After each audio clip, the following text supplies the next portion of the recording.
Hello? If everybody would go ahead and take their seats, it's time to get started.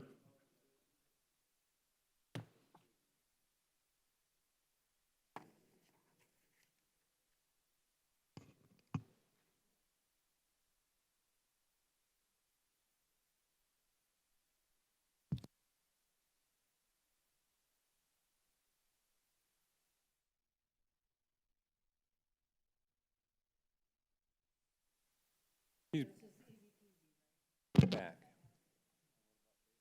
He's back.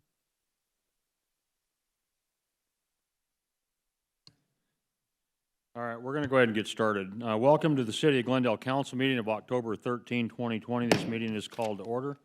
We'll go ahead and not take roll call. If you'll take note, please, all council members are present and accounted for. Next two items on the agenda are the invocation and the Pledge of Allegiance. The invocation is going to be delivered by our own Vice Mayor Melner tonight. Gentlemen, if you're wearing a hat, if it's appropriate, please remove it.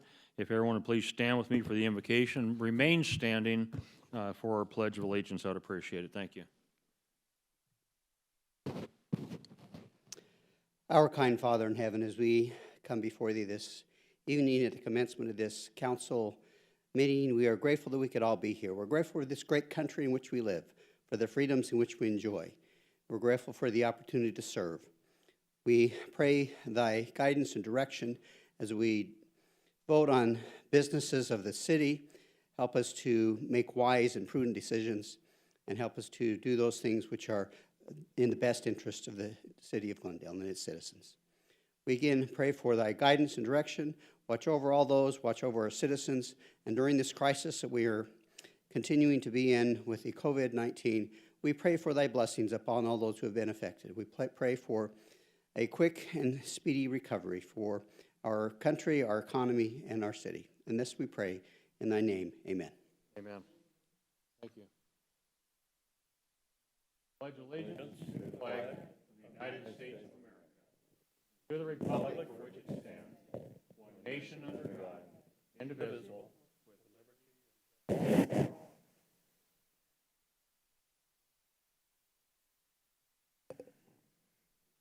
Okay, thank you. Before we get started, I would like to remind everyone of the following. This meeting is televised live on the Cities of Glendale's Facebook and the YouTube pages, as well as Glendale's own Channel 11. Our meetings are located in the Glendale Civic Center right now, with the audience seated right next door in the same building. We do request that everyone please wear a face mask, face covering if you're unable to social distance. And for those of you next door, please be aware that we have a very large screen here. We can see you as you can also see us on your screen. With that said, if you wish to speak on any item on the agenda, please complete a golden colored card. Give it to the officer in the room. Make sure you fill it out in full, please. It's important. And that'll be given to the city clerk and then in process be given to me. If you submitted a speaker card and indicate that you wish to speak, again, that's why I asked you to make sure that you fill them out completely. If you wish to speak, we'll go ahead and announce your name, kind of give you a heads up when it's your turn to speak, and we'll allow you to speak. Until I have all the cards turned in, I won't be announcing the amount of time we have. I'm hoping that we can allow everybody at least 3 minutes, but that is subject to change depending on how many speakers we have. Please keep in mind the citizens' comment section at the very end of each voting meeting is allowed for the public to speak about anything that is not on the printed agenda. So that would be the blue colored card, not the gold one. I want to thank everyone for your patience. Before we get started, I would like to make sure everybody understands that item 38 will be heard before. Item 38 will be heard before items 36 and 37. So if you have one of those that you're interested in, make a note of that so you don't think that we missed it on purpose, which we did miss it on purpose. With that, can I get approval of the minutes? Mayor, Go ahead. motion to approve the meeting minutes of September 22nd, 2020 voting meeting. Second. Okay, I have a motion from Councilmember Aldama, second from Councilmember Tomachoff. Any discussion on the motion? Hearing none. All in favor, please signify by saying aye. Aye. Any opposed, please say nay. Appears the ayes have it, do have it. That motion does carry. We're now going to move on to our consent agenda. and that is items 2 through 33. Items in the consent agenda are routine nature. They've been previously studied by the City Council at a workshop session. They are intended to be acted upon in just one motion by this council. Ms. Rabin, will you please read the consent resolutions, item 21 through 33? Item 21, resolution number R20-124, a resolution of the Council of the City of Glendale, Maricopa County, Arizona, authorizing the entering into of a highway safety contract number 2021-405B-003 with the Arizona Governor's Office of Highway Safety and authorizing the acceptance and expenditure of the grant award in the approximate amount of $20,000 for personnel services and employee-related expenses for the Glendale Police Department Occupant Protection Enforcement Project. Item 22, resolution number R20-125, a resolution of the Council of the City of Glendale, Maricopa County, Arizona, authorizing the entering into of a highway safety contract number 2021-405D-018 with the Arizona Governor's Office of Highway Safety and authorizing the acceptance and expenditure of the grant award in the approximate amount of $48,823 for personnel services, employee-related expenses, and materials and supplies for the Glendale Police Department DUI Impaired Driving Enforcement Project. Item 23, resolution number R20-126, a resolution of the Council of the City of Glendale, Maricopa County, Arizona, authorizing the entering into of a highway safety contract number 2021-405H-005 with the Arizona Governor's Office of Highway Safety and authorizing the acceptance and expenditure of the grant award in the approximate amount of $31,500 for personnel services, employee-related expenses, professional and outside services, and materials and supplies for the Glendale Police Department Pedestrian and Bicycle Safety Enforcement Project. Let me interrupt you for just a second. Going back to that number, I had number 2021-A1-005.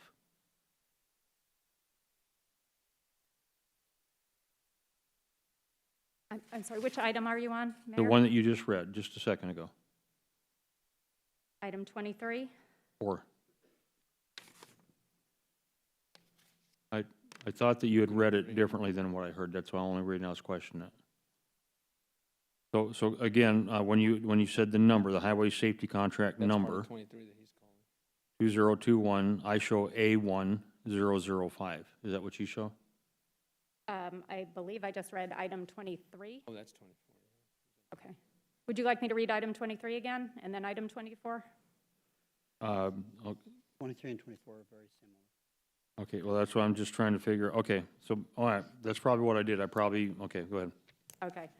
So item 24, resolution number R20-127, a resolution of the Council of the City of Glendale, Maricopa County, Arizona, authorizing the entering into of a highway safety contract number 2021-AI-005 with the Arizona Governor's Office of Highway Safety and authorizing the acceptance and expenditure of the grant award in the approximate amount of $36,228 for professional and outside services, materials and supplies, and capital outlay for the Glendale Police Department Accident Investigation Project.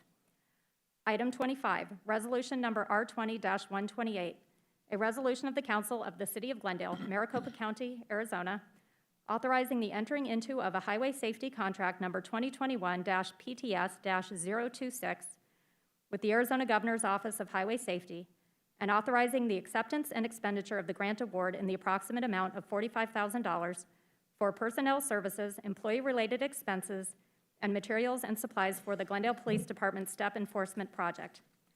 Item 26, resolution number R20-129, a resolution of the Council of the City of Glendale, Maricopa County, Arizona, authorizing the entering into of a subrecipient agreement number 20-AZDOHS-HSGP-200206-01 with the Arizona Department of Homeland Security and authorizing the acceptance and expenditure of the State Homeland Security Grant Program Award in the approximate amount of $43,600 for the Glendale Police Mass Gathering Vehicle Barrier Protection Project. Item 27, resolution number R20-130, a resolution of the Council of the City of Glendale, Maricopa County, Arizona, authorizing the entering into of a subrecipient agreement number 20-AZDOHS-HSGP HSGP-200809-02 with the Arizona Department of Homeland Security and authorizing the acceptance and expenditure of the Urban Area Security Initiative, UASI, grant award in the approximate amount of $18,195 for equipment and training for Glendale Police Department 2020 UASI TLO sustainment. Item 28, resolution number R20-131, a resolution of the Council of the City of Glendale, Maricopa County, Arizona, authorizing the entering into of a subrecipient agreement number 20-AZDOHS-HSGP-200809-01 with the Arizona Department of Homeland Security and authorizing the acceptance and expenditure of the Urban Area Security Initiative, UASI grant award in the approximate amount of $103,000 for equipment and training for Glendale Police Department 2020 UASI RRT sustainment. Item 29, resolution number R20-132, a resolution of the Council of the City of Glendale, Maricopa County, Arizona, adopting policy guidelines and application procedures for the formation of revitalization districts. Item 30, resolution number R20-133, a resolution of the Council of the City of Glendale, Maricopa County, Arizona, authorizing and directing the entering into of an intergovernmental agreement with the Central Arizona Water Conservation District, providing for the storage of water at the Conservation District. Item 30, resolution number R20-133, a resolution of the Council of the City of Glendale, Maricopa County, Arizona, authorizing and directing the entering into of an intergovernmental agreement with the Central Arizona Water Conservation District, providing for the storage of water at the Tonopah Desert Recharge Project. Item 31, resolution number R20-134, a resolution of the Council of the City of Glendale, Maricopa County, Arizona, authorizing and directing the entering into of a grant agreement with the Gila River Indian Community to Heart Pantry for acceptance and expenditure of the Gila River Indian Community Grant in the approximate amount of $10,000 for the purchase of a replacement freezer and food stock. Item 32, resolution number R20-135, a resolution of the Council of the City of Glendale, Maricopa County, Arizona, authorizing and directing the entering into of an intergovernmental agreement with the City of Phoenix for the purpose of operating assistance for transit services. Item 33, resolution number R20-109, a resolution of the Council of the City of Glendale, Maricopa County, Arizona, authorizing and directing the entering into of an intergovernmental agreement with Maricopa County and the City of Surprise for the construction, operation, and maintenance of the traffic signal at Peoria Avenue and Reams Road. That concludes the consent resolutions. Take a drink of water. Okay. We do have two items that are going to be voted separately. That's items number 7 and number 6. Doesn't need. 16, Mayor. What did I say? 7. 7 and 16. 7 and 16. Does not need explanations, just simply going to be a separate vote. So with that, are there any items other than that council would like to hear separately? Hearing none, we'll now proceed with the action items which remain on the consent agenda, and then we'll come back to those two items separately. So is there a motion to approve the consent action item remaining on the consent agenda other than items 7 through 16? Yes, Mayor.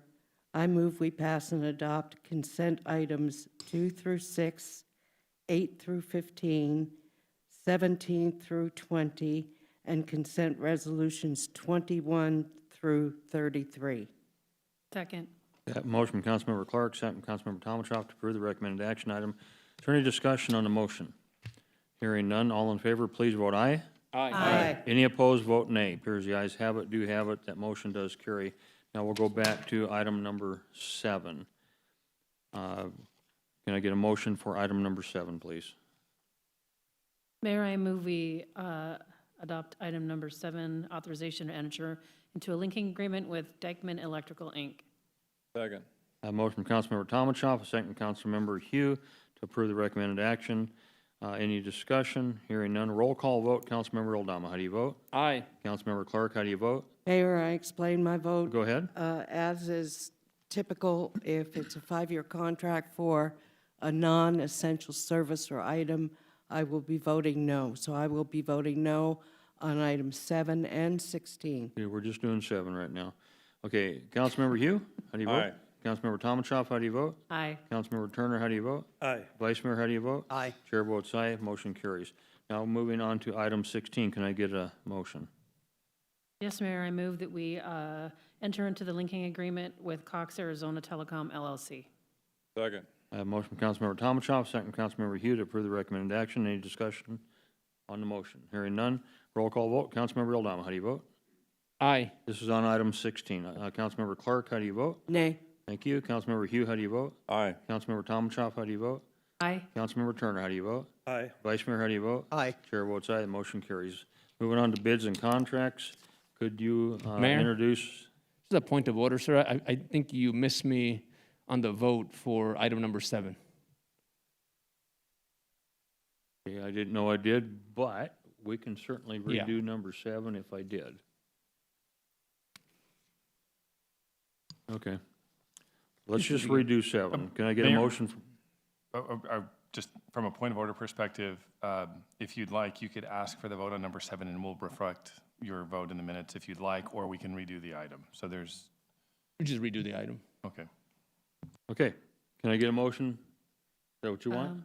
Yes, Mayor, I move that we enter the linking agreement with Dykeman Electrical, Inc. Second. Okay, I have a motion and a second. Any discussion? Hearing none. Councilmember Eldama, how do you vote on item number 7? Aye. Thank you. Councilmember Clark, how do you vote on item number 7? Nay. Councilmember Hugh. Aye. Councilmember Tomachoff. Aye. Councilmember Turner. Aye. Vice Mayor. Aye. Chair votes aye, motion carries. Okay, now we're caught up. Very good. Moving on to bids and contracts, would you introduce item number 34, please? Item 34, authorization to enter into a linking agreement with Jim Brown and Sons Roofing Company, Inc., doing business as JBS Roofing Company for roof and roofing systems, installation, products, and services. Not the same Jim Brown.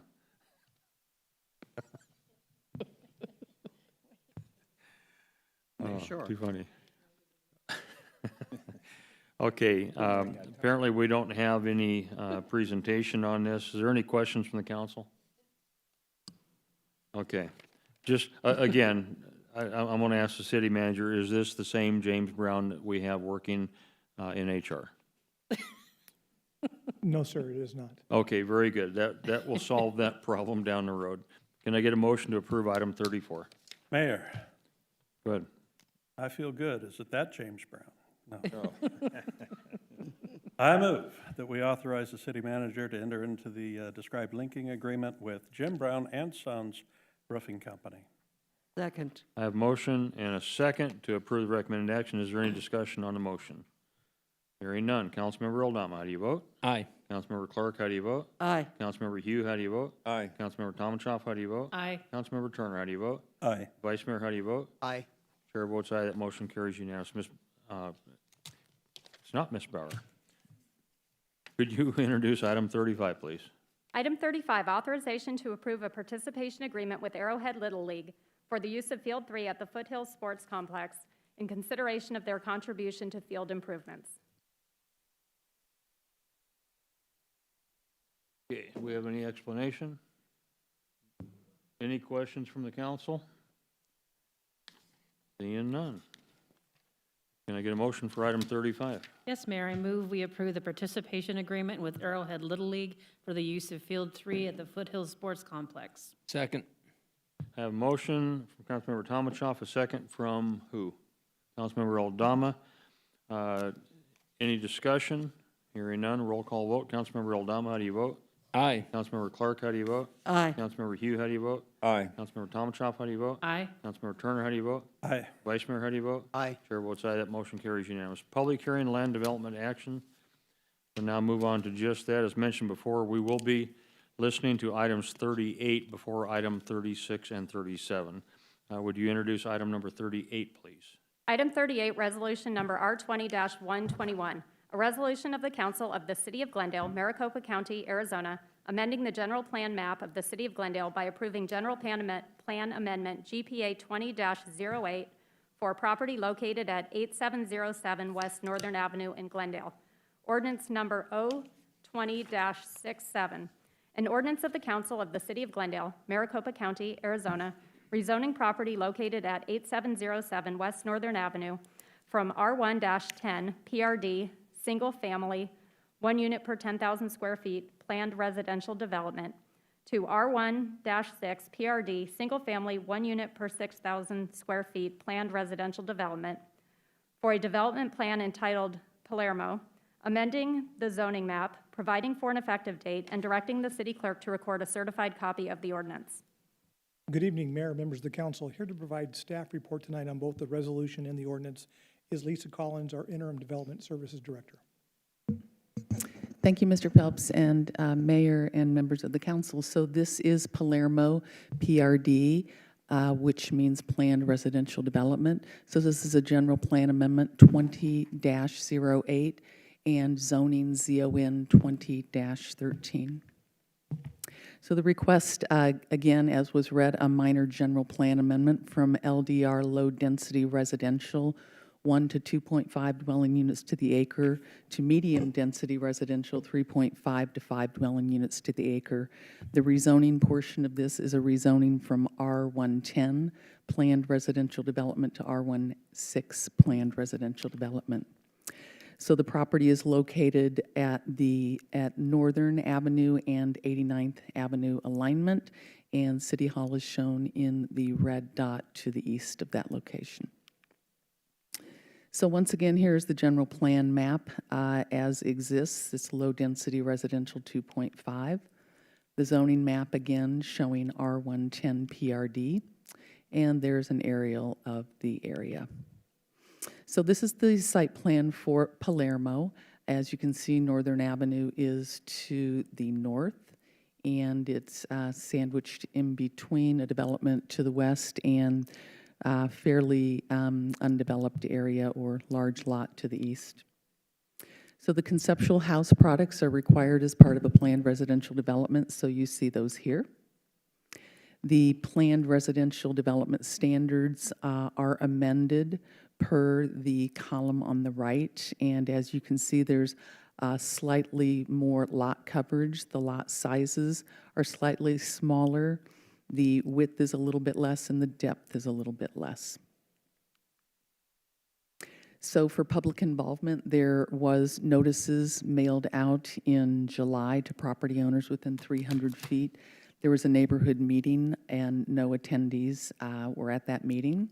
The request is advertised and posted, and hearing notices were mailed out as required. So when we look at this, we find that this proposal will provide infill development. There is bicycle and pedestrian connectivity, and it's consistent with the policies and objectives of the general plan.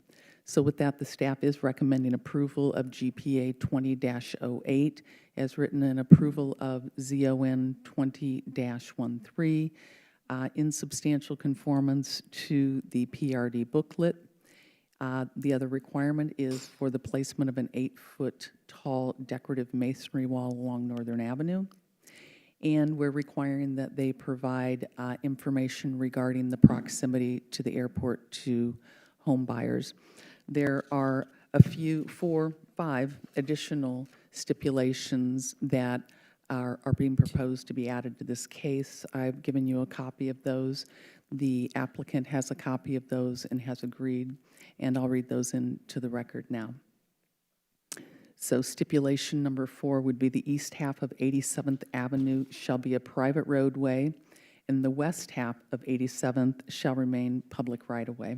The developer and subsequent homeowners associations shall maintain both the public right-of-way and the private roadway.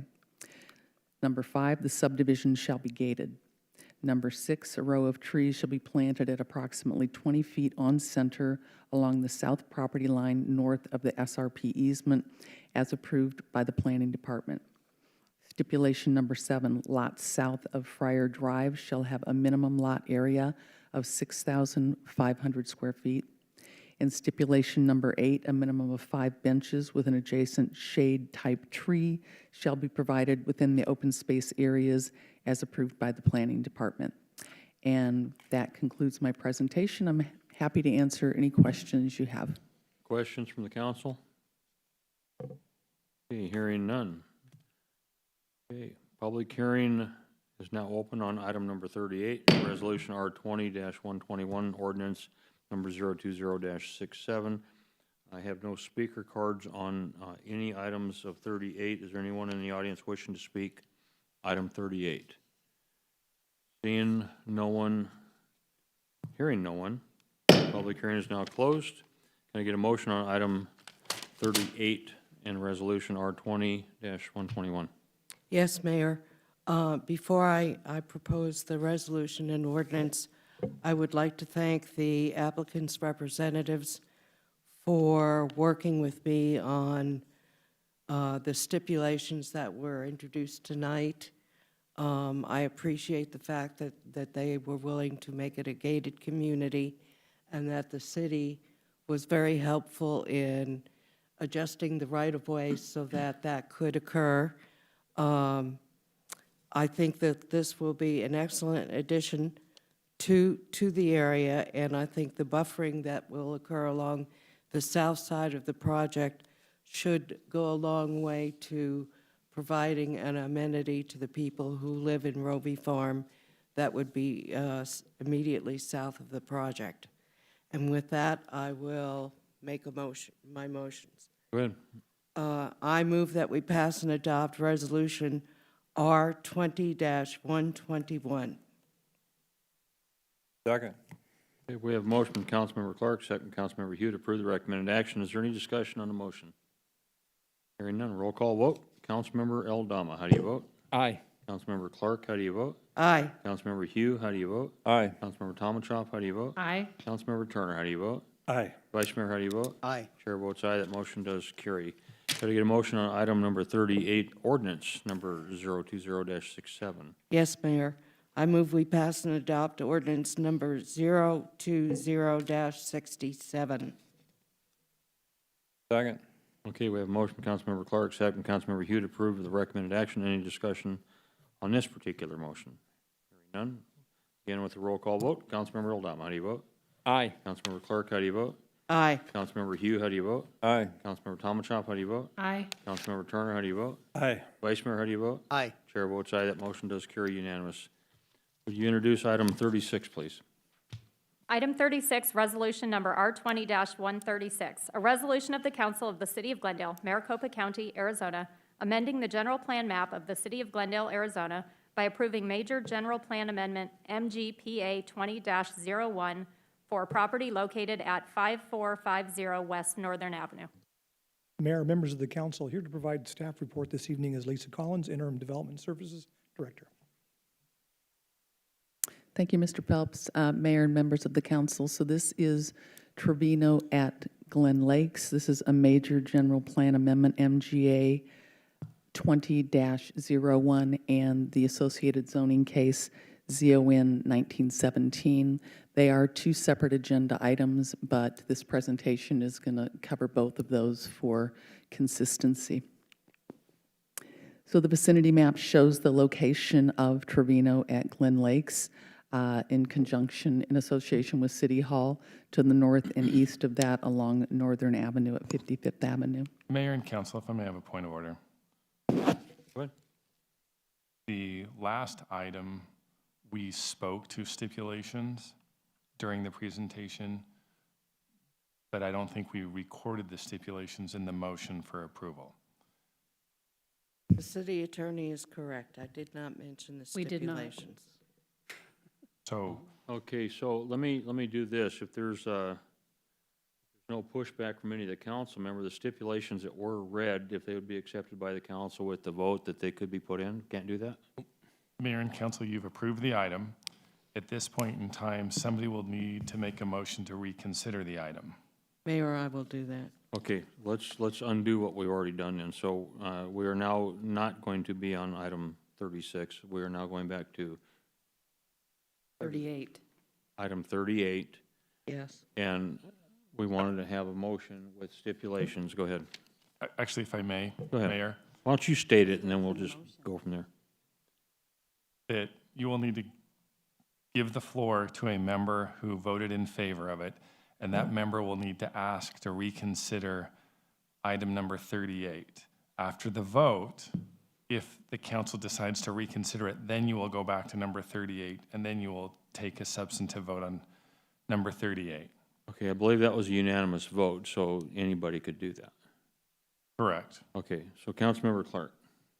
Mayor, I ask that we reconsider the vote for Resolution R20-121 and subsequently Ordinance 020-67.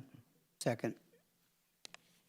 With the stipulations as presented? No. Now we have to vote on that first. Okay, Now you have before you item number 38 on a reconsideration. So if you would like to add the stipulations, I would ask a member to approve the item with the stipulations. Got it, We okay. need to vote on the reconsideration? Mayor, Oh, we haven't, well, actually, sorry, we haven't actually moved to, we need a vote to reconsider. Yes. wow. So- We could step out and come back and try this all over again. I made the motion. Okay, we have a reconsider. motion, you've Yes. heard that, we have a second. All in favor, vote aye. Aye. Any opposed, vote nay.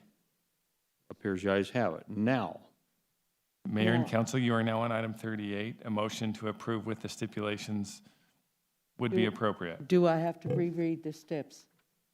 You need, Mayor and council, the SIPs were read into the record. Okay. However, they weren't made as part of the motion. So if you could reread your motion with the STIPs, that would be perfect. With the new steps? Correct. Okay. Mayor, I move we pass and adopt Resolution R20-121 with the following additional stipulations. 4, the east half of 87th Avenue shall be a private roadway, and the west half of 87th Avenue shall remain public right-of-way. The developer and subsequent homeowners association shall maintain both the public right-of-way and the private roadway. 5, the subdivision shall be gated. 6, a row of trees shall be planted at approximately 20 feet on center along the south property line, parenthesis, north of the SRP easement, close parenthesis, as approved by the Planning Department. 7, lots south of Friar Drive shall have a minimum lot area of 6,500 square feet. Stipulation 8, a minimum of 5 benches with an adjacent shade-type tree shall be provided with the open space areas as approved by the Planning Department. That ends the stipulations, Mayor. okay. Any discussion? Was it second? Is that- I'm Okay, we have a seconding her. motion, a I'm second. Any discussion? Hearing none. We do need to do, we need to do a roll call, I'm guessing. Councilmember Eldama, how do you vote? Aye. Councilmember Tomachov, how do you vote? Aye. Councilmember Hugh, how do you vote? Aye. Councilmember Clark, how do you vote? Aye. Councilmember Turner, how do you vote? Aye.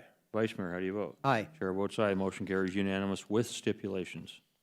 Now, Mr. Attorney, do I have to read the steps again with the ordinance? Mayor and council, you just approved the ordinance. You didn't need to read them for the resolution. No, Or was that the I resolution? did the That was the resolution. Then do it also for the ordinance. Okay. Mayor, I move we pass and adopt ordinance number 020-67 with the additional stipulations. 4, the east half of 87th Avenue shall be a private roadway, and the west half of 87th Avenue shall remain public right-of-way. The developer and subsequent homeowners association shall maintain both the public right-of-way and the private roadway. 5, the subdivision shall be gated. 6, a row of trees shall be planted at approximately 20 feet on center along the south property line, parenthesis, north of the SRP easement, close parenthesis, as approved by the Planning Department. 7, lots south of Friar Drive shall have a minimum lot area of 6,500 square feet.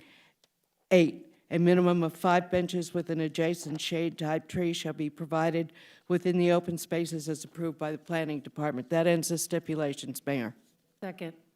Have motion second, any discussion, hearing none, we can't do that, we have to do a roll call. Councilmember Eldama, how do you vote? Aye. Councilmember Tomachov, how do you vote? Aye. Councilmember Hugh, how do you vote? Aye. Councilmember Turner, how do you vote? Aye. Councilmember Clark, how do you vote? Aye. Vice Mayor, how do you vote? Aye. Chair votes aye, motion carries unanimous. Moving on, item 36.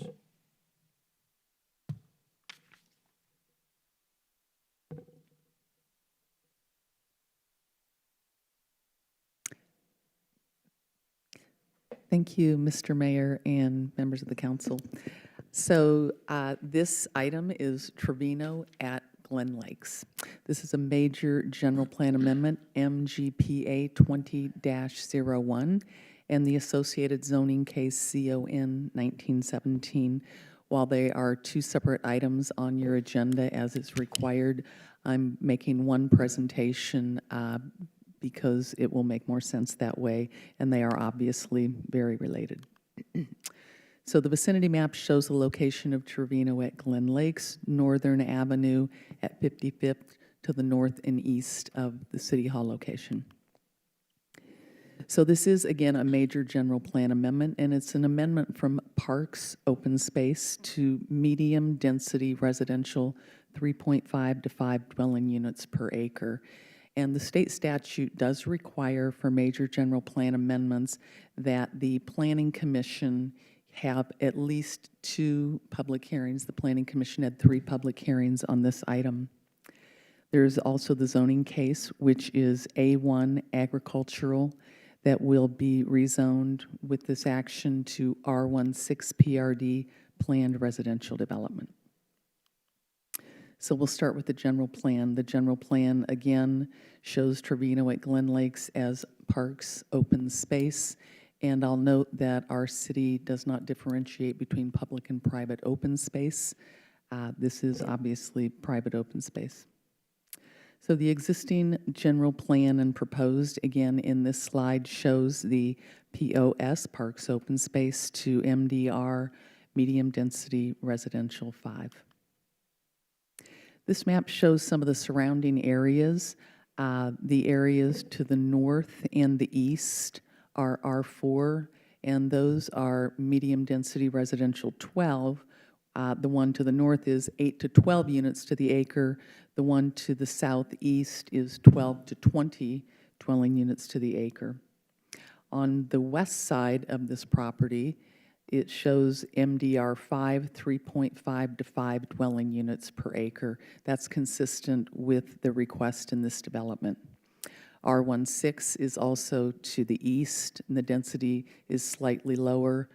Manistee Ranch is on the south side of Northern, and that is listed as medium high-density residential 5 to 8 dwelling units per acre, just to show some context to what is in the area.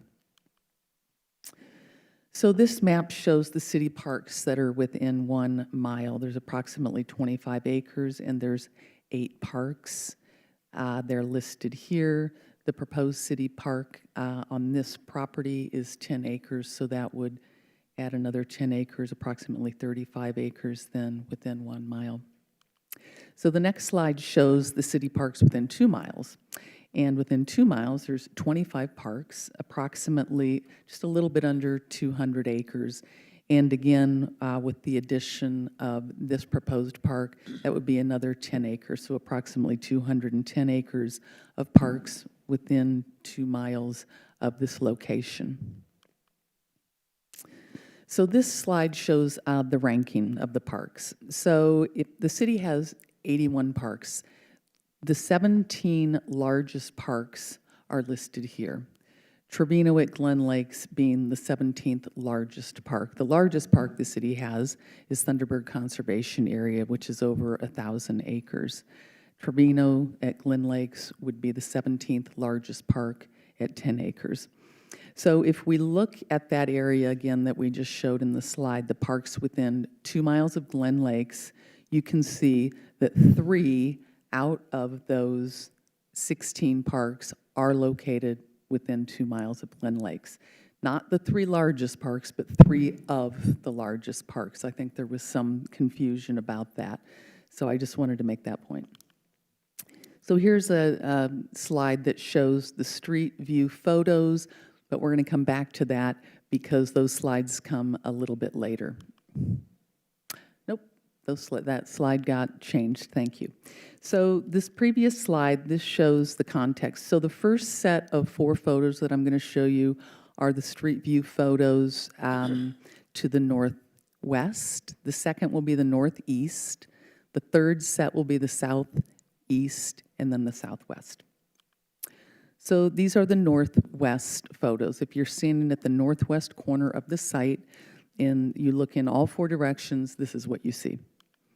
If you look at the northeast corner of the site, this is what you see. If you look at the southeast corner of the site, this is what you see. The southwest corner of the site, this is what you see. So the public involvement that was required, again, this is a major general plan amendment, so there are different things that are required, and the most significant thing is the number of meetings that are required with the Planning Commission and a notice that's sent out, so I'll cover that here. So the postcard, we had 2 open houses, one in December, one in January, and there were postcards sent out for that. There was a potential hearing for the Planning Commission December 27th, which was postponed. The Planning Commission did hold 3 public hearings. On July 16th, August 6th, and August 20th was the final when a vote was taken. This was advertised in the Glendale Star in June. And again, for major general plan amendments, there's a requirement to send out letters 60 days in advance to agencies as required by state statute. We did that, we got no responses.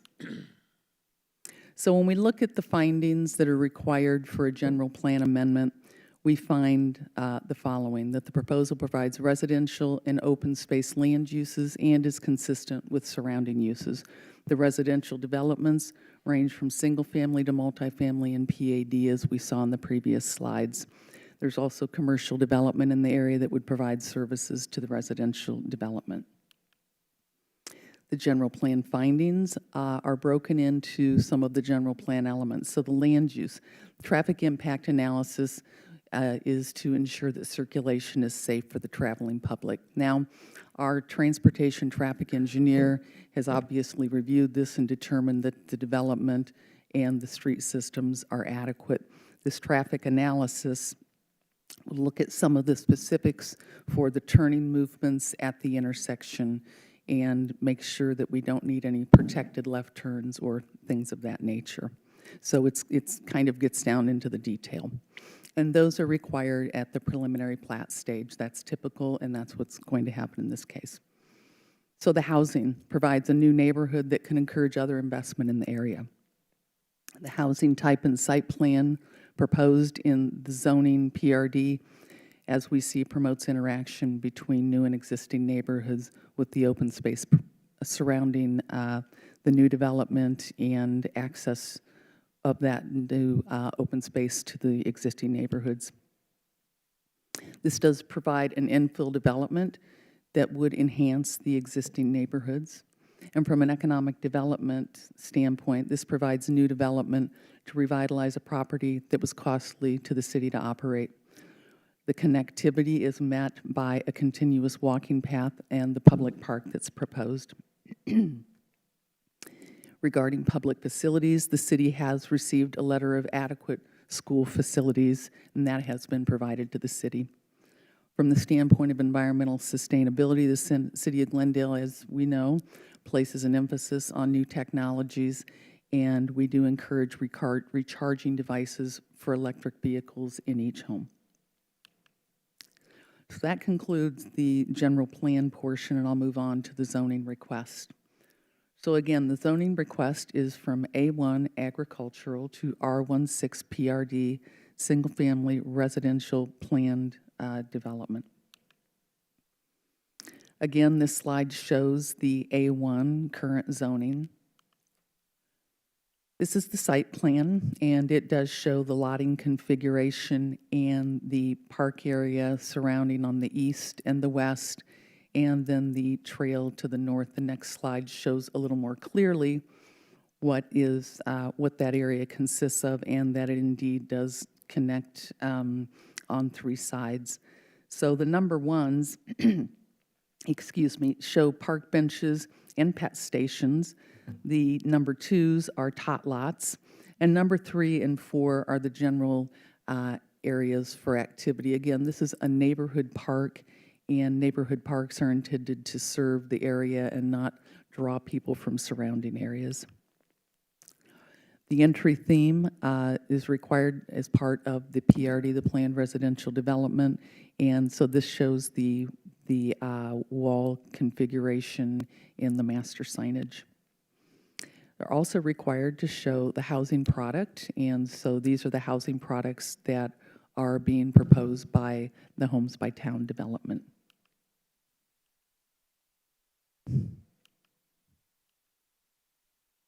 So there are required findings for the planned residential development, and these are the findings. The proposal is consistent in substance and location with the development objectives of the general plan. The proposal is compatible with other existing and planned development in the area, as we saw. The proposal meets or exceeds the city's subdivision design expectations regarding site planning, architecture, landscaping, building materials and colors, and screening of mechanical equipment. And that, again, is sort of reiterated and finalized through the design review process that the home models are required to go through. This proposal will result in a quality living environment and accommodate desired lifestyles. The proposed project amenities will include pedestrian trails, bike paths, landscaped areas, entry features, decorative theme walls, parks, playgrounds, and other public or commonly owned open space that are adequate and appropriate for this development. And I'll point out again that part of the planned residential findings do discuss providing public open space or common open space. The areas within the subdivision are common, and this developer is, the development of this will provide public open space as well. So the type and quality of house products will be consistent with the intended character of the development. And that concludes my presentation. I'm happy to answer any questions. I believe our city manager may have some words or not. We also have the Homes by Town group here, as well as Hilgard Wilson, if you have any specific questions from them. Other than that, I'm happy to answer your questions. Thank you. Thank you. Questions from the council? Mayor? Go ahead. Thank you. I do have a few. I know everybody present and probably everybody watching knows how I feel about this project as a whole, so I'm not going to go put everybody through all of that. But I do have a few questions. You mentioned the parks within 2 miles, and you mentioned that Northern Horizons Park, at least on the list, is at 35.8 acres. Pull your microphone closer to your mouth. It's hard to hear you. Sorry. Is that better? Okay.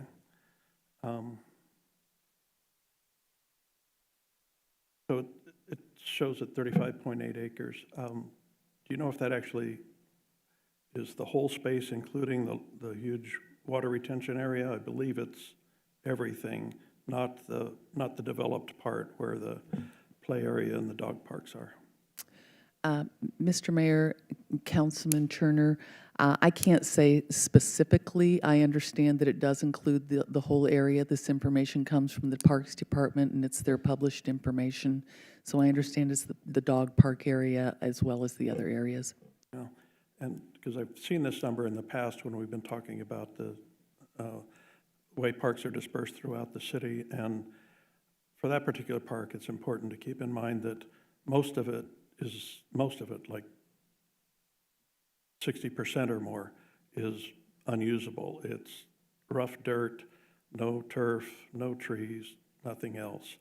There's a slightly elevated portion that has some dog parks and another area that has some playground equipment and a parking lot.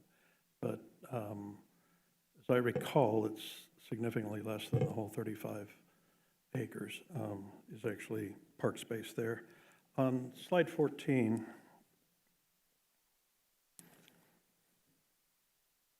maybe a little bit hard to see, but in the upper right photograph there is a picture of the, let's see, what would we call that? The Pro Shop Clubhouse area with the fueling station, and it's screened by chain link fence and with some plastic slats, or perhaps aluminum, but probably plastic in there. And I wanted to call attention, this is illustrative, there seems to be some dispute or question about whether or not this has been a huge expense to the city over these years. And in my research, and another council member who was looking as well to try to determine, this is back during the workshop phases, determine how much money had been spent on Glen Lakes Golf Course as compared to the other golf course that we have. As I recall, we only came up with tens of thousands, a few tens of thousands of dollars that had been spent on this golf course, and it was more than anything else for fencing when cars had run through the fence and that sort of thing, as I recall. But there seem to be some people who think that the city has poured millions of dollars into the maintenance and upkeep of this course, and that problem there with the fence has been that way for 5 years, 6 years or more, and that's a $300 fix. If we'd been pouring millions into it, that would have been taken care of, and the roofs would not be failing and leaking on all the buildings. We wouldn't have had to tear down the maintenance shed because its roof had failed, or the obvious condition of the restroom out on the course that you can see from 53rd Avenue. None of the course would be in the condition it's in if we had been spending tens of millions. So I just thought I would take that opportunity to illustrate that. On the slide 23,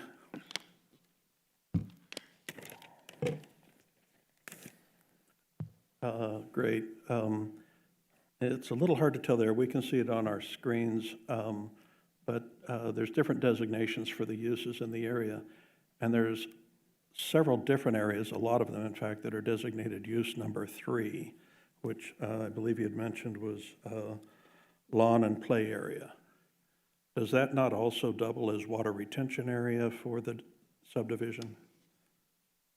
Mr. Mayor, Councilman Turner, yes. Yeah, all parks, you have some retention. Ensure that area would be utilized as that as well. And so in that a large portion of this is retention area, and we typically have landscaping requirements for new subdivisions and such. Is this area that actually serves the subdivision, is it going to be maintained by the subdivision and its HOA, or is it going to be maintained by city taxpayers? So, thank you, Mr. Mayor, Councilmember Turner. This will be developed by the developer and will be maintained by the city as a city park. And actually, there is not a specific requirement for landscaped open space according to our ordinance. Single-family developments are excluded. However, and again, this is part of the PRD, which does suggest as an option that open space can be dedicated as public or common. So it does meet the ordinance, and it would be a city park maintained by the city once it's developed. Thank you, and I did receive your letter explaining that point of view. It seemed open to interpretation to me as to whether or not it was single-family subdivisions and two-family subdivisions. It didn't mention the word subdivision. I think it's open for interpretation as to whether or not we were talking about projects that are just one or two homes coming in, may not be required to have retention area. But I just offhand don't recall, since somewhere in the mid-'80s, that we've been bringing in subdivisions and having the city pick up the tab for maintaining retention areas. Prior to that, we used to. I just don't recall any lately or haven't noticed them. But just worth noting, that's all I would say. I'm not totally familiar with the zoning application or process. I do understand that the owner of the property can be the applicant, and that's fine, the city owns it. So we can be the applicant. Now, in the zoning application process, if a developer or a property owner comes in and wants to have something rezoned, is there an actual form that they fill out that says who they are and the property they want rezoned and perhaps their relationship to it, and it's signed and maybe date stamped? Does that type of a form exist? So thank you, Mr. Mayor, Councilmember Turner. Sure, we do require that of property owners to make sure that the owner of the property is submitting the application. We also require a fee. Of course, when it's the city, we know we're the owners, so we don't go through an unnecessary process, and we also don't charge ourselves a fee to go through the process. And I asked because residents had requested a copy of the application for this and had told me that it wasn't forthcoming. So from what I hear you say, that maybe there isn't actually a paper, that paper application document wasn't done for this project. Would that be right? Mr. Mayor, Councilmember Turner, that's correct, and we process this at the request of the city council, so that in effect, I believe, would be considered the application. Okay. And so this is, the requested zoning is R16 with a PRD overlay. And in our city code 5.3185, there are required findings for the R16 zone. For an R16 zoning to be approved, it actually says, applications for new R16 zoning shall not be approved unless the city council determines that the request meets one or more of the following findings. And I didn't see these findings in your presentation. I could run through them real quick. One is, that it be a designated redevelopment area, which to the best of my knowledge, this isn't. The Centerline District, for instance, is. The other would be that a property is located in the boundaries of an infill incentive area established by the city, and I don't recall that we have any, much less that this one is an infill incentive area.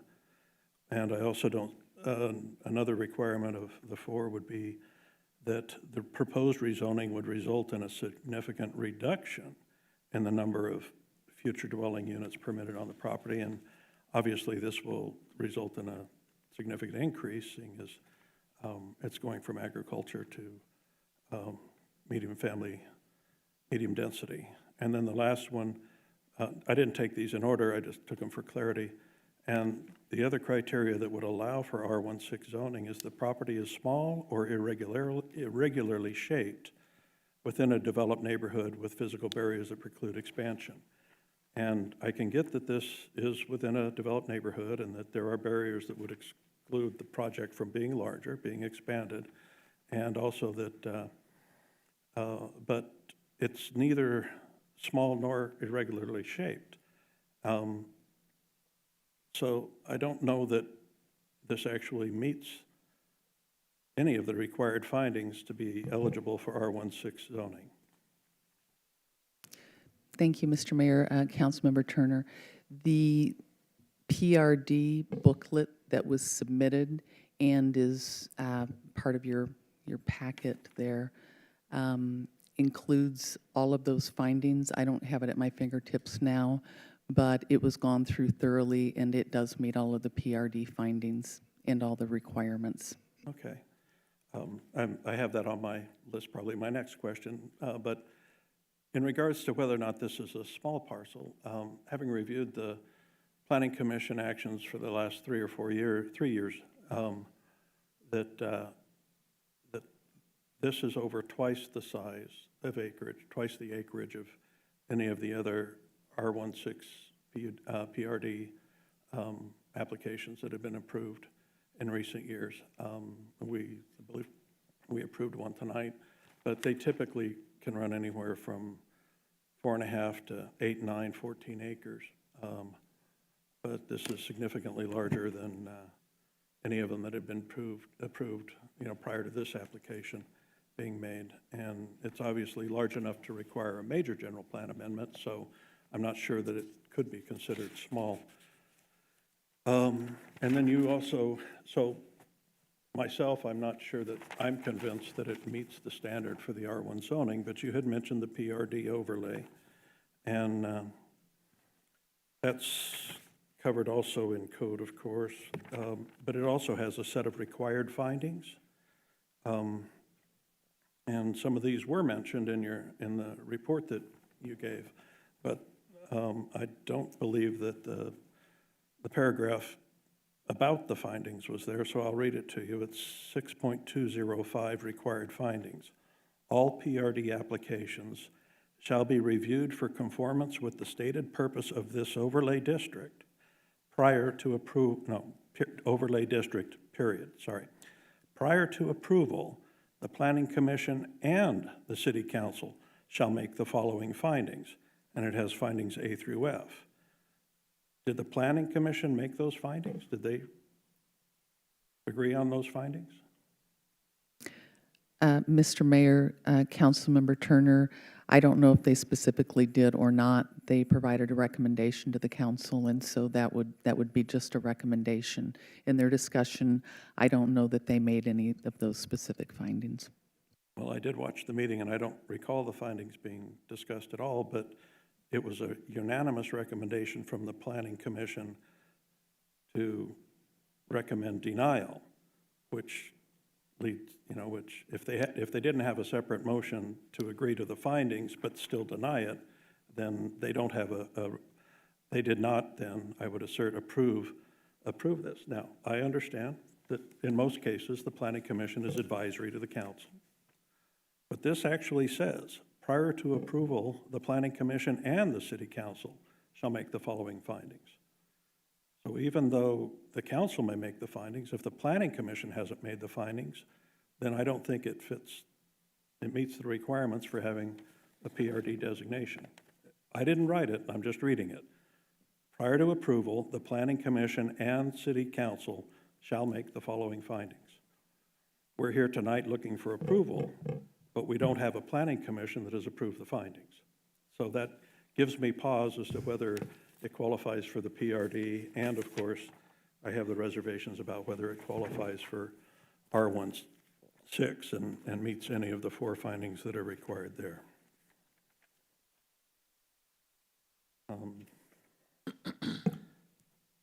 And I shall, for the sake of my throat and the rest of you, take a pause, but I reserve the right to ask questions as the night proceeds. Thank you. Okay, Mayor, go ahead. I would like to perhaps correct the record with regard to one comment of Councilmember Turner's. It's very difficult to hear you. Just pull it closer to you. Can you hear me now? Way better. I probably had it turned off. I was enthralled by the message I was hearing.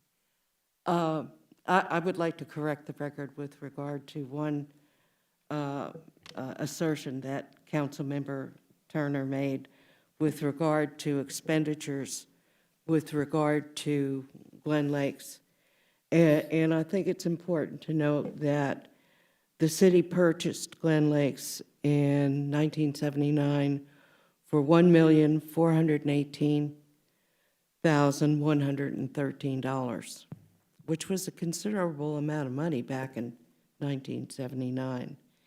Since then, we have paid Golf Maintenance Solutions $120,500 in 2018. Excuse me. The city spent another $394,537 in 2019, another $166,691 in 2020, and another $65,000 in 2020. I asked what the city had spent on course maintenance since its closure. That figure is $261,634. All of that comes to, just since 2018, $943,569. If you put the purchase price of 1.4 with the 943, which is close to $1 million, I can say with absolute certainty the city has spent a minimum since the purchase of this course of $2.5 million. Now, I had asked the staff if they could provide me with any figures on the annual maintenance costs for the golf course. Unfortunately, the old and decrepit software we had didn't break out expenditures for various entities like Glen Lakes. It was all lumped together. So they could not give me any figure for maintenance costs for Glen Lakes on an annual basis. But I would think over that, since 1979, which is, what, a 40-year period, easily we have spent another $1 million on maintenance over the course of those 40 years.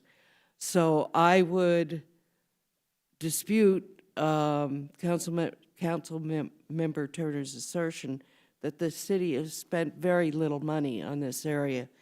To my way of thinking, and from the figures that I have been able to glean, I think we have spent conservatively somewhere in the range of $3 million to $4 million since 1979 and the purchase of the course. So I just wanted to correct the record and indicate that this is not a course that we have ignored for 40 years. And while I'm at it, the heyday of golf attendance at Glen Lakes was in 2005. At that time, the attendance in that year was 47,469 rounds of golf. In 2018, it had dropped by 75%. In 2018, 12,240 rounds of golf were played. I think those are important facts to take into consideration as we continue to deliberate on the two items before us tonight. Thank you, Mayor. Thank you. Is there any other comments from our council? If not, I'd like to get the public comment open. We have some citizens that would like to speak. Okay. Public hearing is now open on item number 36, Resolution R20-136. Folks next door, pay attention. I'm going to call your names, kind of put you in order, and I'd like you to be ready to speak when I call your name. First up is going to be Stella Grazio. I hope I pronounced that correctly. Following Stella will be Jane Bachman. If you could be in the hallway ready to go. After Jane will be Craig Griffin. So Stella, we're waiting on you. Jane, if you'd be in the hallway ready to go, and then following you will be Craig Griffith. I'd ask each of you when you come up here, state your name, the district you live in. If it's Glendale, if you don't know the name of your district, then at least give us your crossroads. We do not need your address. Oops. You really don't want me to speak, do you? Actually, I do. Okay, is this on? Yes, if you would state your name. Stella Griazzo, Ocotillo District. Thank you. My family and I have lived in Glendale since 1970, a time when there were many open spaces, a time when the cows grazed the land at Manistee Ranch. Glendale Golf Course was lush with beautiful trees, green lawns, and wildlife. The parking lot at Glen Lakes Golf Course was always full. The beauty of Glen Lakes was part of the Glendale charm. None of this makes sense. Why would you want to get rid of a beautiful piece of land and build an eyesore of homes? Lost my place.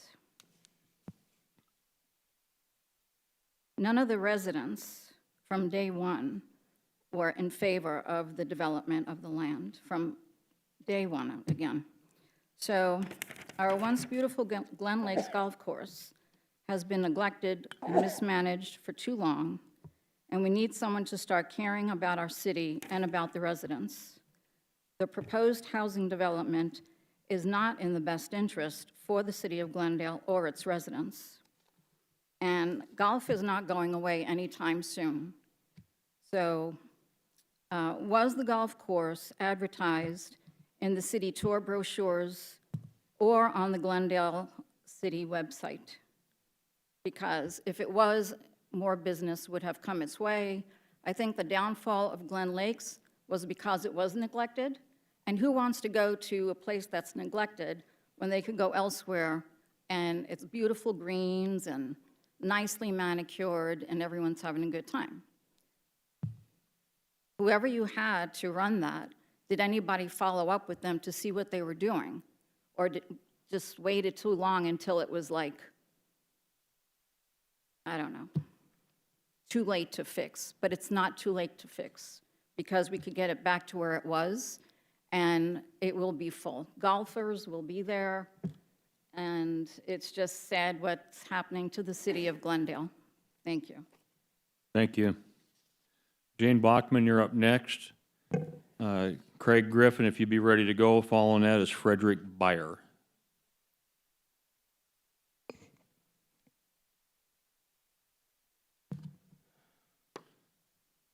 I am Jane Bachman of the Barrel District. I have a letter to read by a Glen Lakes resident. I'm trying one last time to get your attention to save Glen Lakes.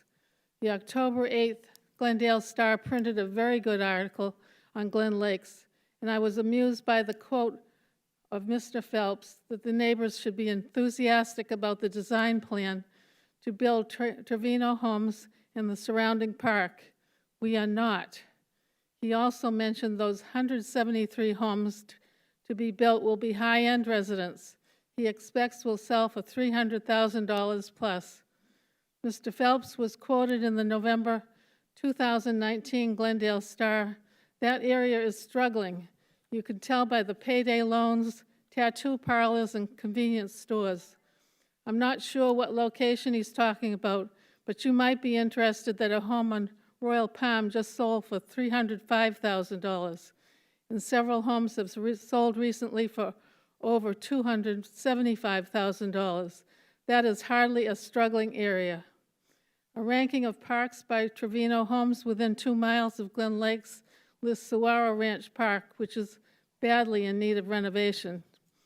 The other park listed is Northern Horizon Park, 35 acres, but it's only a dog park. In Rose Lane Park, it's not familiar or convenient to our residents.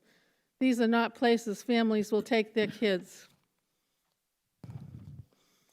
As you already know, the park at Trevino Homes is not planned as a family park.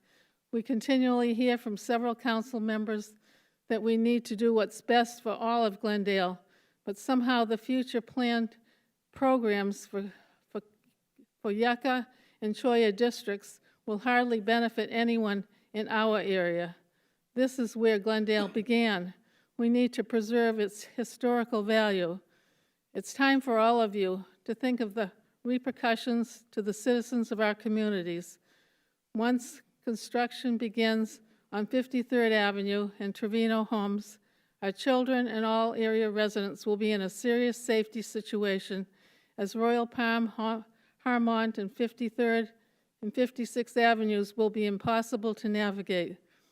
Kids walk or bike on 53rd from the apartments to Glendale American School, and there is no alternative.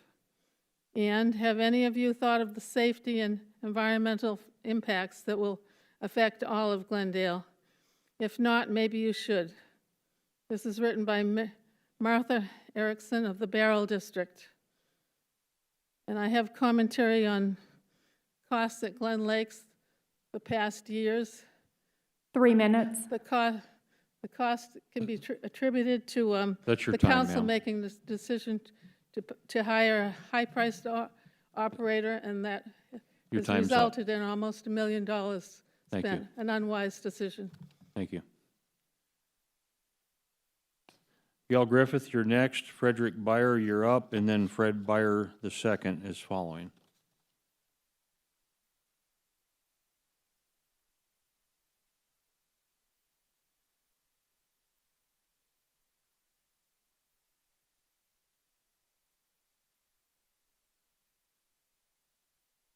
Am I correct that I heard you say we're limited to 3 minutes? That's correct. Is that correct? Okay.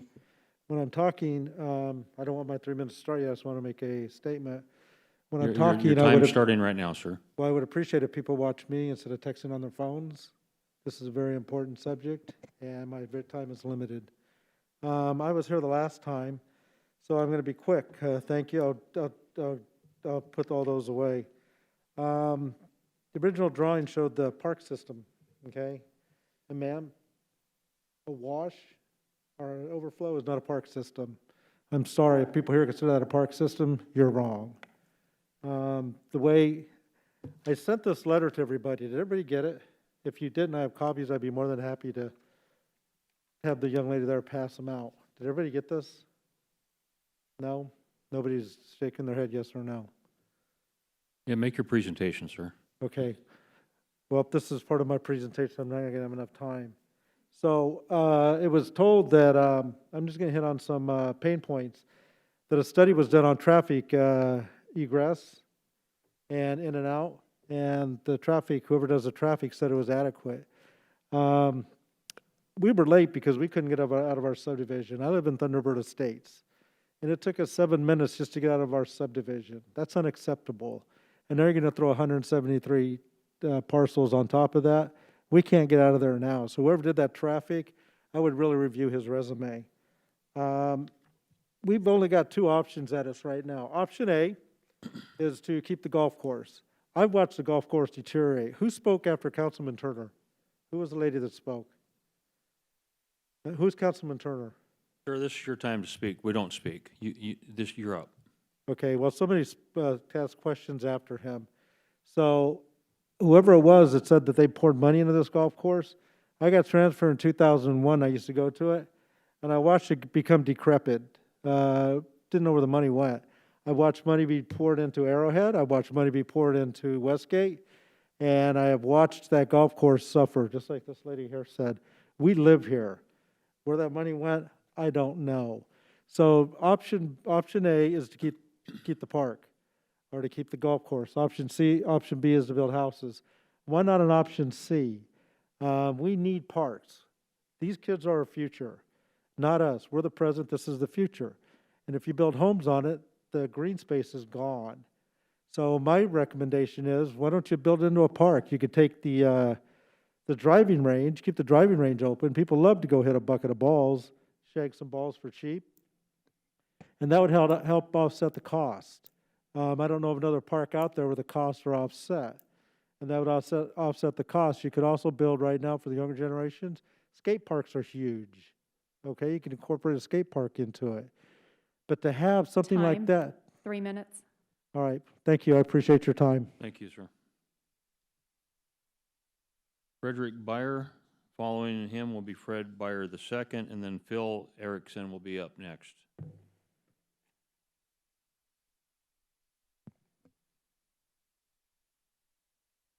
Just a reminder, if you'll state your name, the district that you live in, if you know it. You have 3 minutes. Frederick Byer, Barrel District. First of all, I'd like to thank my congressman. Vote. Thank you. You answered a lot of my questions. I still have a couple. The first meeting in the council chambers, after the meeting, I stayed and talked to a council member. I asked her a couple of questions. She said it would be unfair to take money from the city to repair the golf course.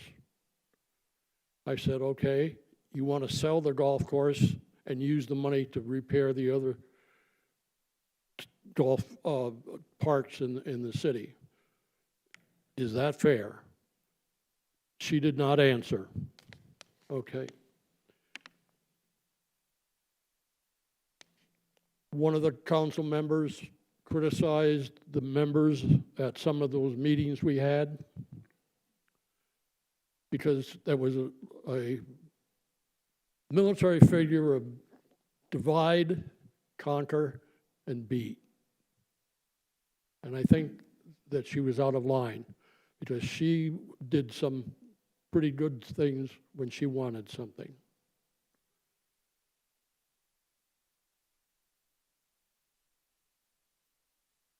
I moved here 58 years ago. I'm sorry, I'm starting my 58th year. I was not born here, I moved here. I liked Glendale. My wife has since died here. Glendale has changed so much. We are so much like a big city again. We are a big city, and I understand that. But things like the golf course, some of the parks, that have not been taken over yet or sold. Some of the management is I don't think, very good. I had a business in Glendale for 42 years. I was a member of the chamber for 42 years. I'll be buried in the National Cemetery also. So I'd like my son and my grandkids to enjoy Glendale like it used to be, at least a little bit like it used to be. Please consider it. And 50-foot wide homes or land for 50 feet wide don't give you very much land space. You reach out and shake hands with your neighbors. Time. Thank you. Sir. Thank you. Fred Byer II, you're up. Phil Erickson, you're up next, and then Rob Gruber did not wish to speak. Mr. Byer II. Fred Byer II, 5214 West Harmont Drive, Glendale, Barrel District. It's kind of interesting when you started to said the Pledge of Allegiance, justice for all. For who? Apparently not the residents around Glen Lakes. You talk about quality living environment. Again, for who? Not apparently the residents around there, because nobody's listening to us. Desired lifestyles, again, for who? The developers? Apparently. And again, I want to see the findings that she talked about that she couldn't provide tonight, Ms. Collins over here. Because again, so in theory you work for us, correct?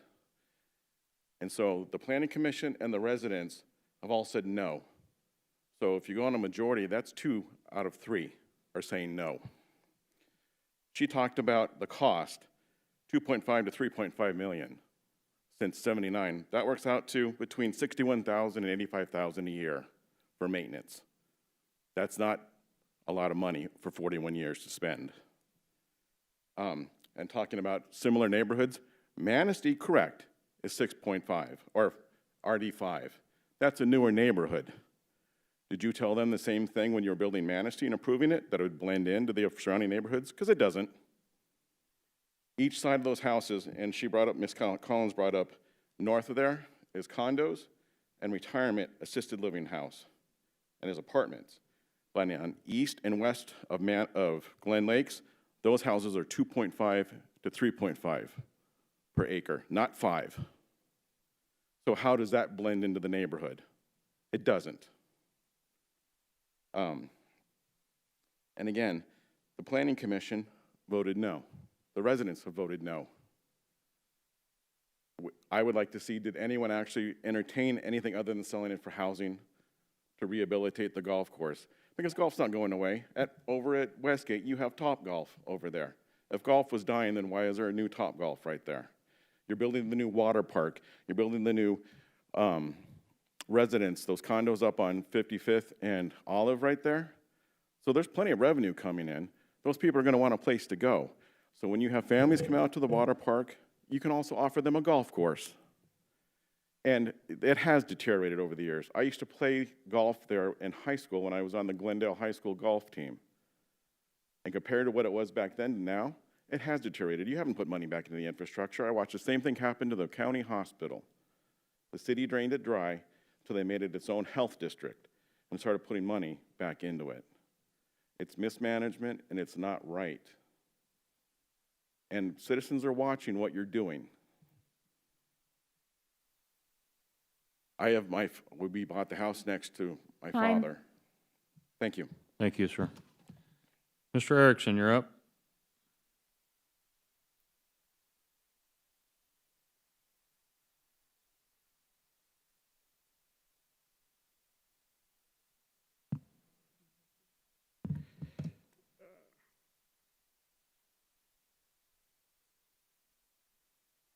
Not used to wearing a mask all the time. It gets hung up.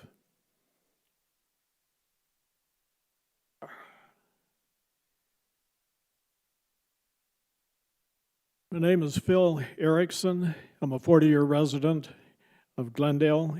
I live in the Barrel District, and I live adjacent to the Glendale to the golf course. Mr. Mayor and council members, imagine these words: Glen Lakes Golf Course is not a word that you really like to hear any more of on it. Putting the golf course up for sale was one of the main things that Mr. Phelps' agenda was when he was appointed to the city manager. Glen Lakes has to go. Even though it's a city amenity, because it costs too much to maintain, it is not making any city any revenues. Whose fault is this? The fault lies on the shoulders of all the city officials over the years up to the present. The responsibility was passed from year to year with very little maintenance or support for one of the city's long-time amenities, Glen Lakes Golf Course. One of the major agendas of Mayor Wise and Mr. Phelps was to make Glendale the fastest growing city in the metropolitan area and one of the fastest growing communities in the country. The city is on an upward swing, being more aggressive today and growing, which is good. With this, all growth takes place, many questions are asked, and one of them is, what kind of recreational amenities does Glendale have? We have Westgate, theaters, restaurants, bars, Cardinals, Coyotes, Topgolf, and more to come. What's missing? Glen Lakes Golf Course. This is a city-owned amenity that the mayor and the city manager tagged to be sold for housing developments to go along with their growth agenda. With all the viable land the city is annexing and rezoning, Glen Lakes Golf Course does not and should not be included in the city's growth agenda for housing development. It's the city's owned amenity and belongs to all the citizens of Glendale. We have spoken loud and clear, but we want the city to maintain the golf course and open space for all the citizens of Glendale to use, along with the citizens of the surrounding communities. Time.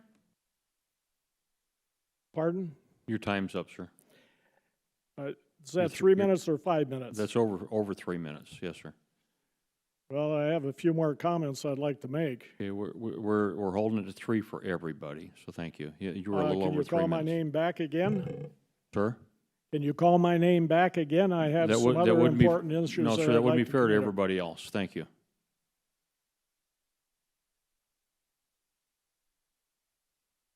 Mr. Rob Gruber is opposed. I believe he's opposed. He didn't state here. He said he does not wish to speak.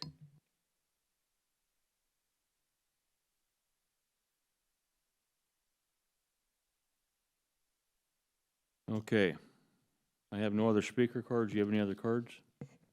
Okay, so that does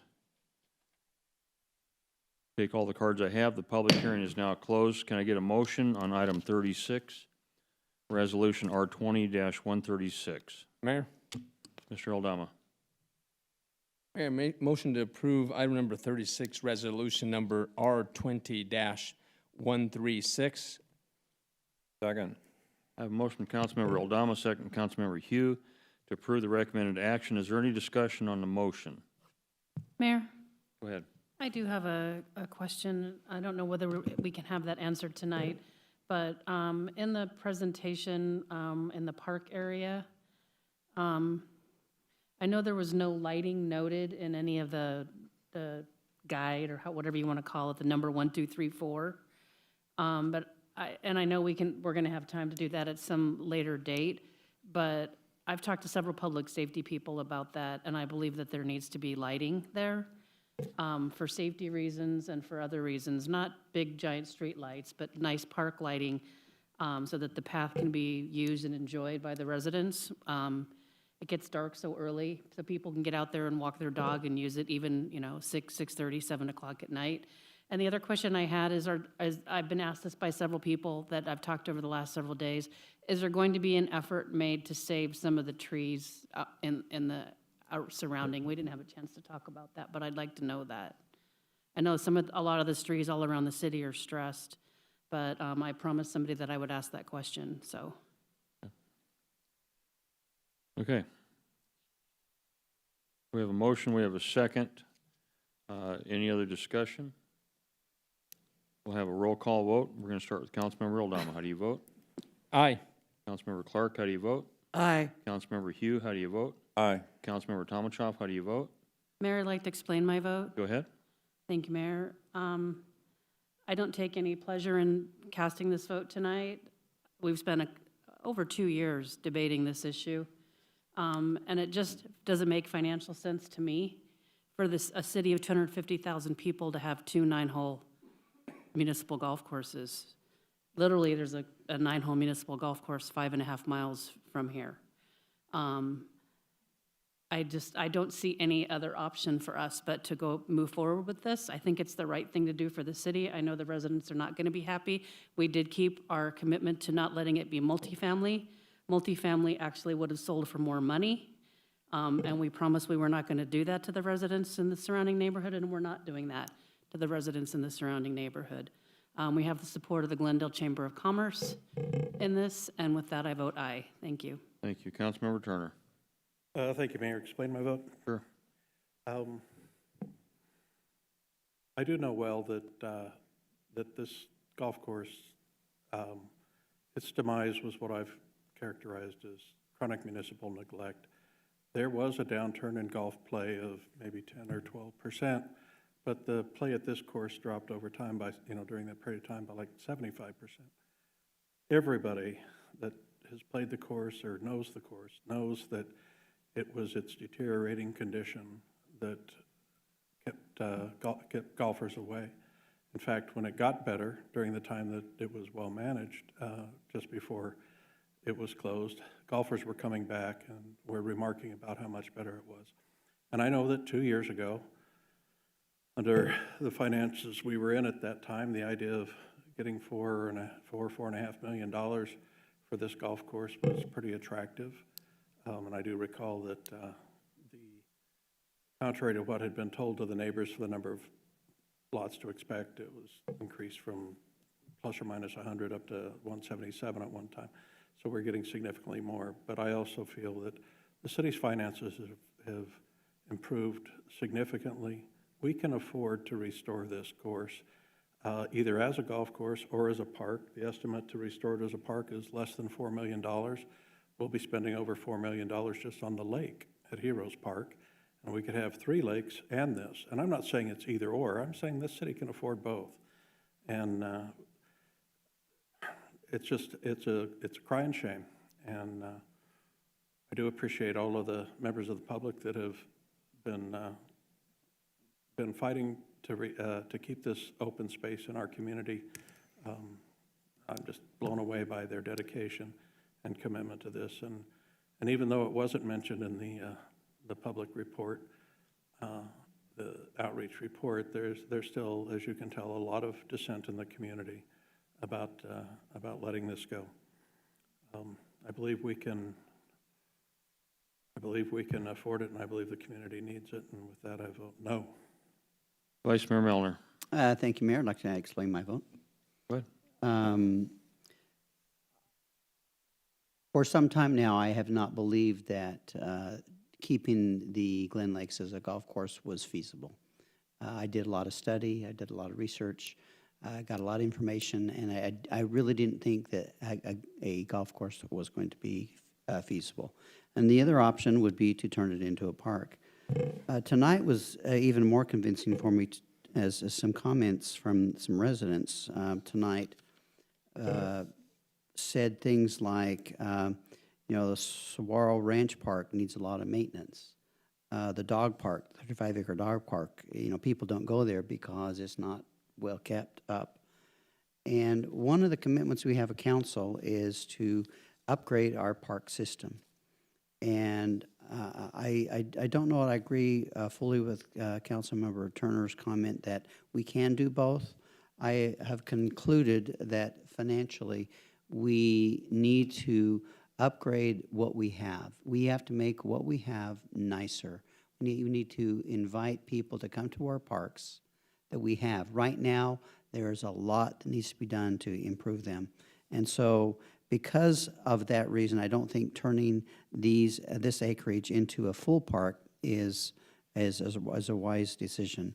However, I am very happy that we are going to provide some park.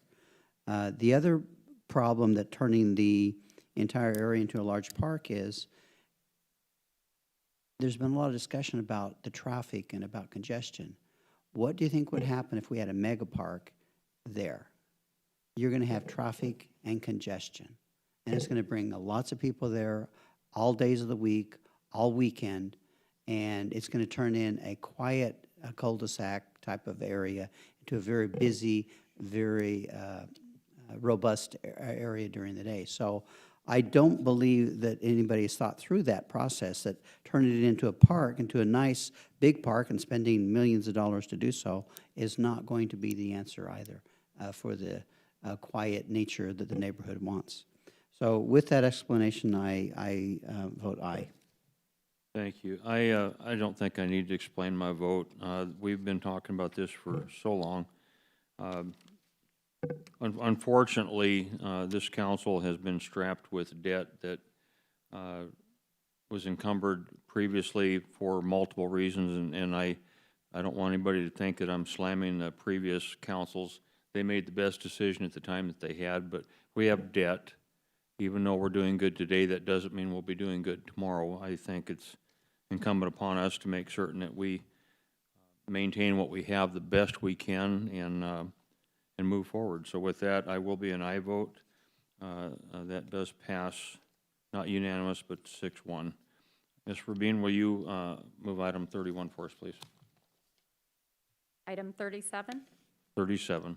Item 37, ordinance number 020-72, an ordinance of the Council of the City of Glendale, Maricopa County, Arizona, rezoning 42.8 acres located at 5450 West Northern Avenue from A1 agricultural to R1-6 PRD planned residential development for a development plan entitled Trevino at Glen Lakes, amending the zoning map, providing for an effective date, and directing the city clerk to record a certified copy of the ordinance.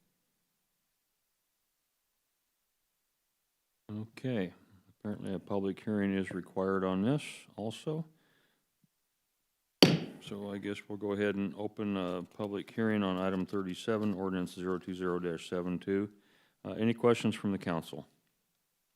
Any concerns? As far as the public, we are on a new item, but there was 4 members that said they would like to speak on item 37 also. If you'd like to speak again, that would be Mr. Erickson first, Fred Boyer, Frederick Beyer, and Rob Gruber said he did not wish to speak. So, Mr. Erickson, if you'd like to speak first. If Mr. Beyer the second would be ready to go if you want to speak again, and then Mr. Beyer the first. Go ahead, sir. Thank you, Mr. Mayor. I just have a few more things, and it pertains to both of the articles on there. Very good, One is Mr. Wares, Mayor Wares, members of the council, each and every one of you are citizens of Glendale, business owners, homeowners, and also taxpayers. You have the responsibility to all the citizens, just not for the district where you were voted in, but also for the entire city. And the mayor, you're elected by the entire city. It's all of your responsibilities to listen to the citizens about their reasons for keeping Glen Lakes Golf Course open. And the Planning Commission heard, and they voted unanimously for the general plan, vetoed unanimously the general plan. the city amenity needs to be kept as a golf course. Now it's your turn. As citizens of Glendale, it is your responsibility to the citizens to keep Glen Lakes as a golf course, not as a housing development. As elected city officials, it is your duty to keep Glen Lakes a city amenity for recreational purposes for the entire city and the surrounding areas. This is a win-win situation. You respond to the wants of the citizens, and you do your civic duty to the city in retaining a long-term or long-time city-owned amenity. Mayor Weirs, members of the council, by vetoing the general amendment and rezoning plan tonight, you will be, and I quote, doing what we feel is in the best interest of the city. We, the citizens, want Glendale's golf course and open space to maintain by the city for perpetuity. Thank you. Thank you for me allowing to finish up, Mayor. Thank you, sir. Appreciate your courtesy. Thank you. Mr. Byer the second. That's fine. Frederick Byer the first.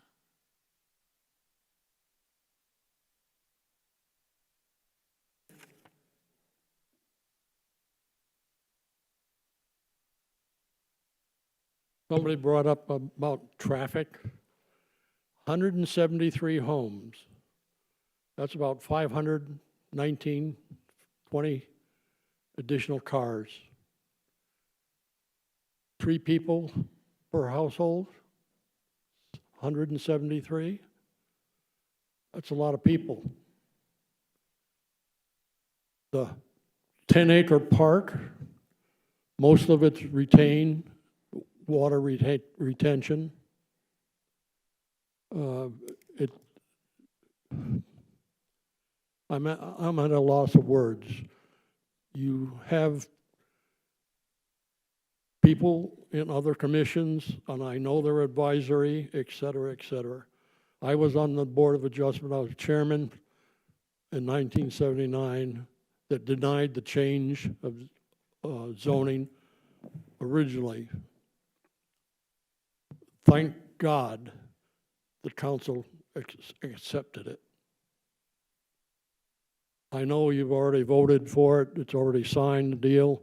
I told the people that would save Glen Lakes, it's a done deal. No matter what we do, the mayor and the city manager have already signed, it will be sold. Thank you, sir. Mr. Byer the second.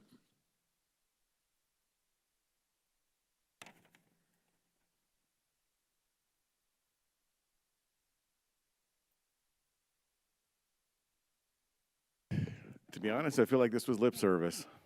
The entire thing for the past 2 years. You were just doing a dog and pony show to make it feel like we actually had a choice, and we didn't. My dad even said so. I was hoping it was different. I actually believed in the system. Apparently not. And you have to ask yourselves, if this was your neighborhood, would you fight for it? Would you vote for it this way? If this was happening where you lived? It's easy to sit there and vote when it doesn't affect you, but it does. And all I'm going to say is elections are coming up. Thank you, sir.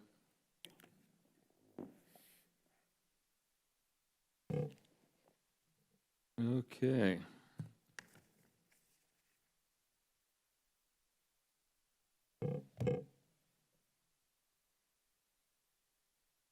Yeah, it's done.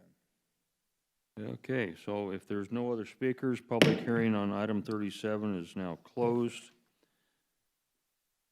Can I get a motion on item 37, ordinance number 020-72?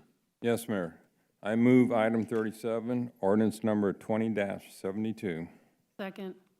Motion from Councilmember Hughes, second from Councilmember Tomanchov to approve the recommended action. Is there any discussion on the motion?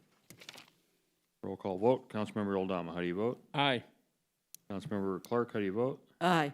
Councilmember Hugh, how do you vote? Aye. Councilmember Tomachoff, how do you vote? Aye. Councilmember Turner, how do you vote? Explain my vote, please, Mayor. Go ahead.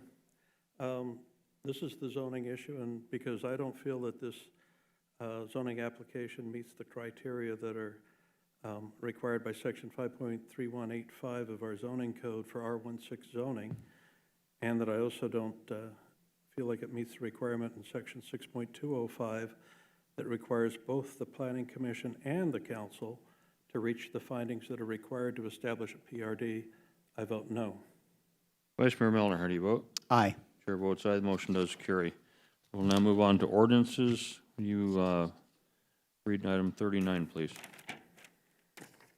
Item 39, ordinance number O-20-73, an ordinance of the Council of the City of Glendale, Maricopa County, Arizona, authorizing cash and appropriation balance transfers between budget items in the adopted fiscal year 2019-2020 budget. Mayor, members of the council, here to provide staff report on the next two items is Lisette Camacho, our Director of Budget and Finance. Good evening, Mayor, members of the council. This ordinance is to approve fiscal year 2020 budget amendments. The City of Glendale total budget appropriation across all funds remain unchanged with this action. Exhibit A contains the requested cash transfers. Lines 1 through 53 are transfers of cash of unspent balance of development impact fees, or DIF, collected before January 1 of 2012.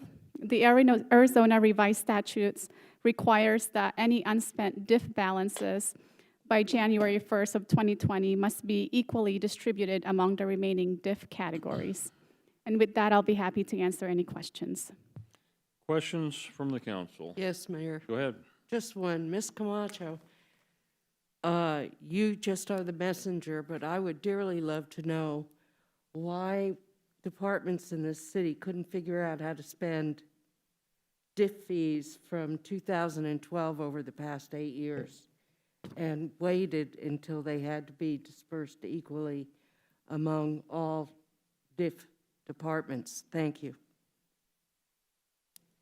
Mayor, members of the council, Councilmember Clark, we did do a push to spend the remaining balances of development impact fees because there are certain criteria that must be met. Specifically, it must be related to growth.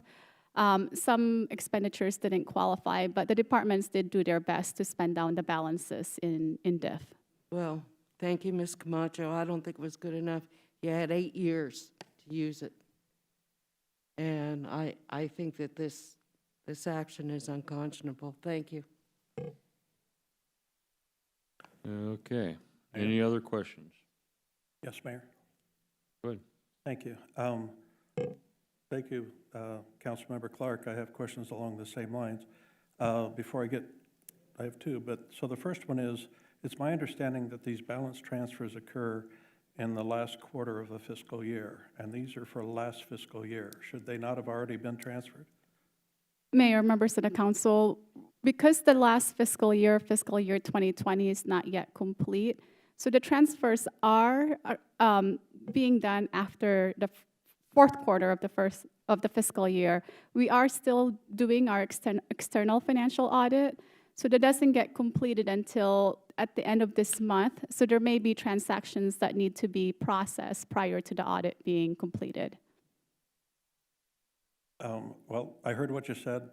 I'm not sure that it comports with what I've been told in the past.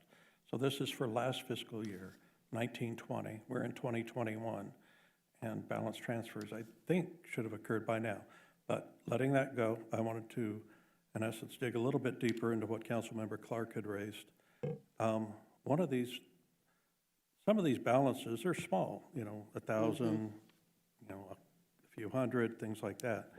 But am I being told that we had $266,000 in unspent DIF money for open spaces, and staff never came to us to ask us if we had any ideas on how we might be able to spend that?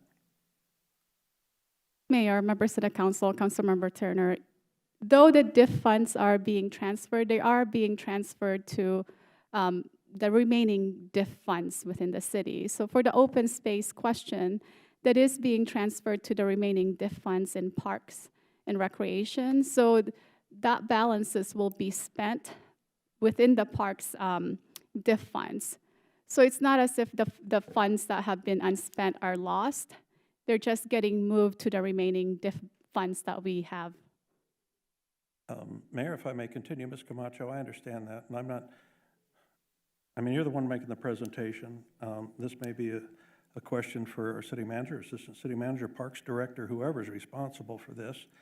But we had we had over $250,000 in open space money we could have spent anywhere throughout the city. And now it's getting split up into parcels of $38,000. That goes citywide. Another 38 for Zone 1, another 38 for Zone 2 and Zone 3, so those aren't citywide. Some areas of the city will benefit more than others from this money that could have been spent citywide. And then we have 1 east and 2 west. So, and and these are small pieces now. What can we do with 38,000 in open space money versus what we might have been able to accomplish with 266,000 in open space money? And it also feels like we don't really have a choice at this point. Is it possible to say, no, we're not going to transfer it, we're going to keep it in a lump sum? Or have we run out the clock to where we're up against the state statute? Mayor, members of the council, the state statutes requires us to transfer the funds.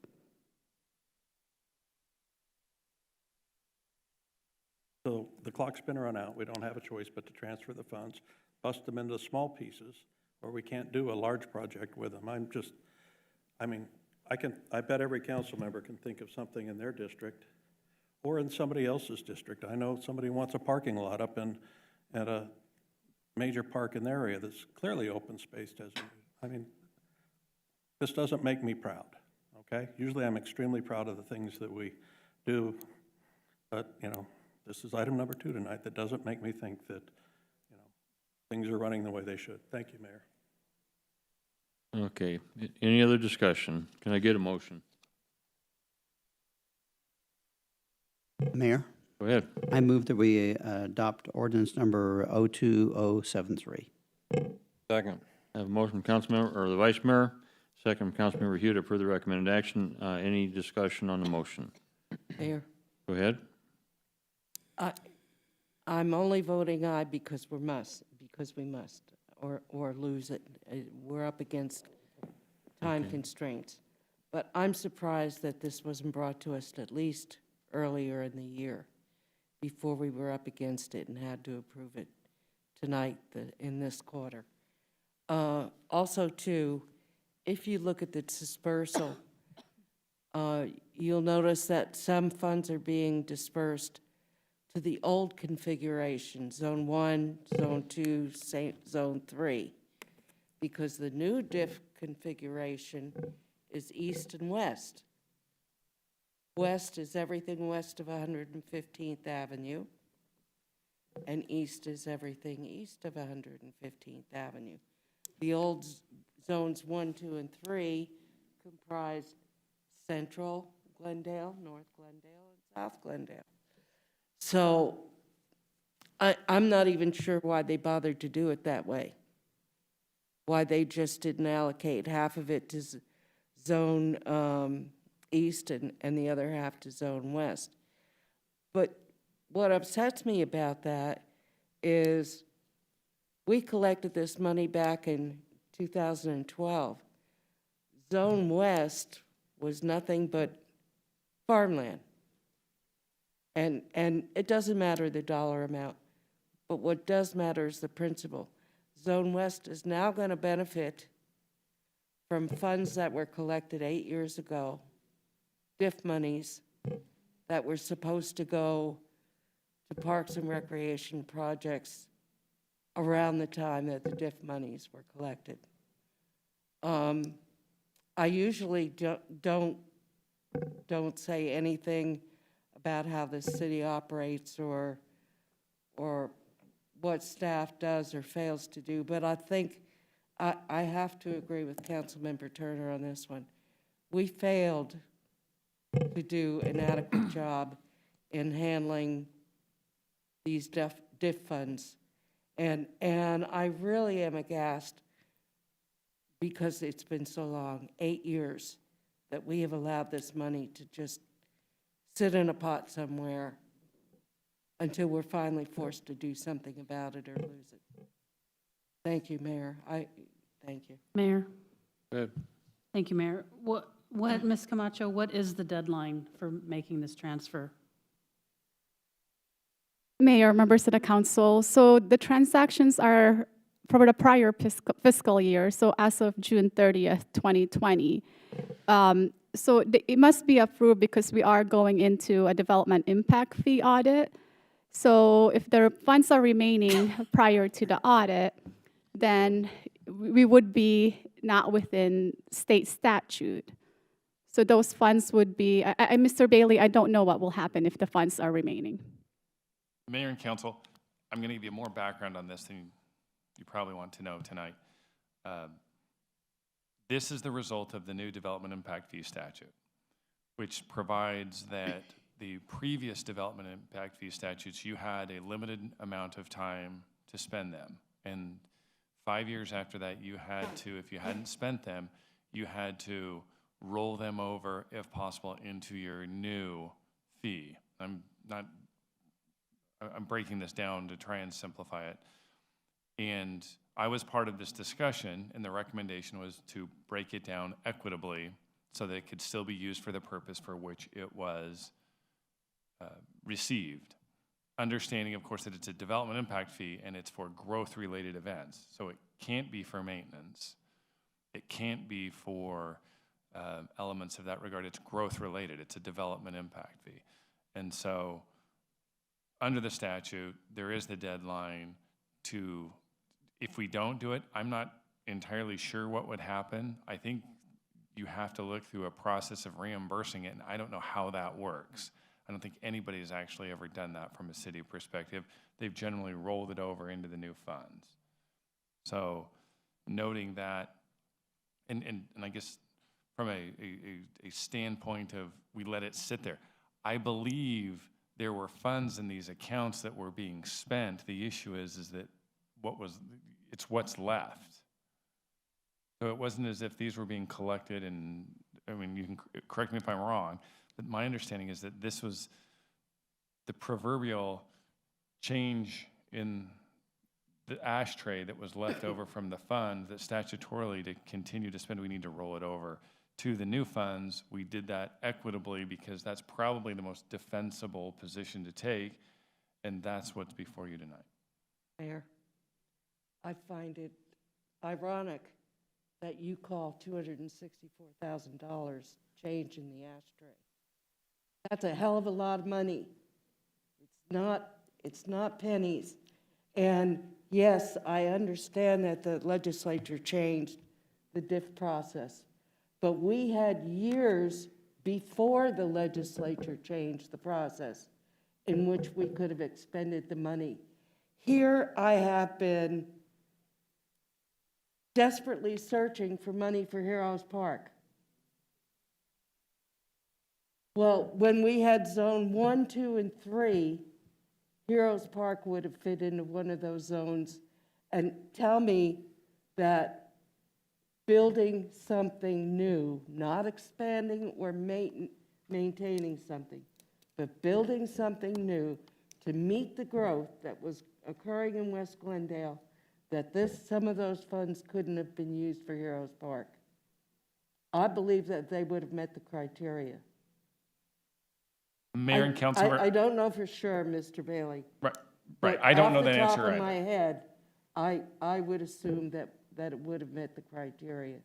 I'm just disappointed that the funds were there, they could have been used, instead of waiting till the legislature changed the methodology and forced us to roll them over into new accounts. That's all I'm saying. Mr. Phelps. Mayor, members of the council, we'll get back to you with a little bit more detailed discussion about what the impact of the change in legislation. But remember this, Councilmember Clark, is the DIF fees have to go toward, and let's say it could go towards a lake.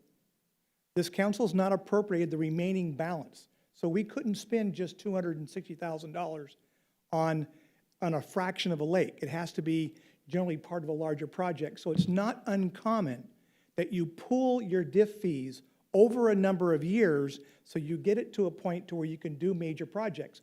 Major road projects typically aren't $40,000. A road project can be in the millions of dollars, and so you can take your diff fees that are, say, transportation related, and you pool them, and then you apply them towards a major project. But obviously, we need to get more detailed information in terms of the impact. When the state changes the legislation, we'll do that and try to have a more concise memo out to you here shortly. Okay, roll call vote. Councilmember Aldama, how do you vote? Aye. Councilmember Clark, how do you vote? Aye. Councilmember Hugh, how do you vote? Aye. Councilmember Tomachoff, how do you vote? Aye, because I have to. Councilmember, you have to vote, yes. Councilmember Turner, how do you vote? Explain my vote. Go ahead. I find the explanations bordering insulting, and I also have the feeling that this was intended to slide under the radar, hoping nobody would notice it. And with that, I vote no. Vice Mayor, how do you vote? Aye.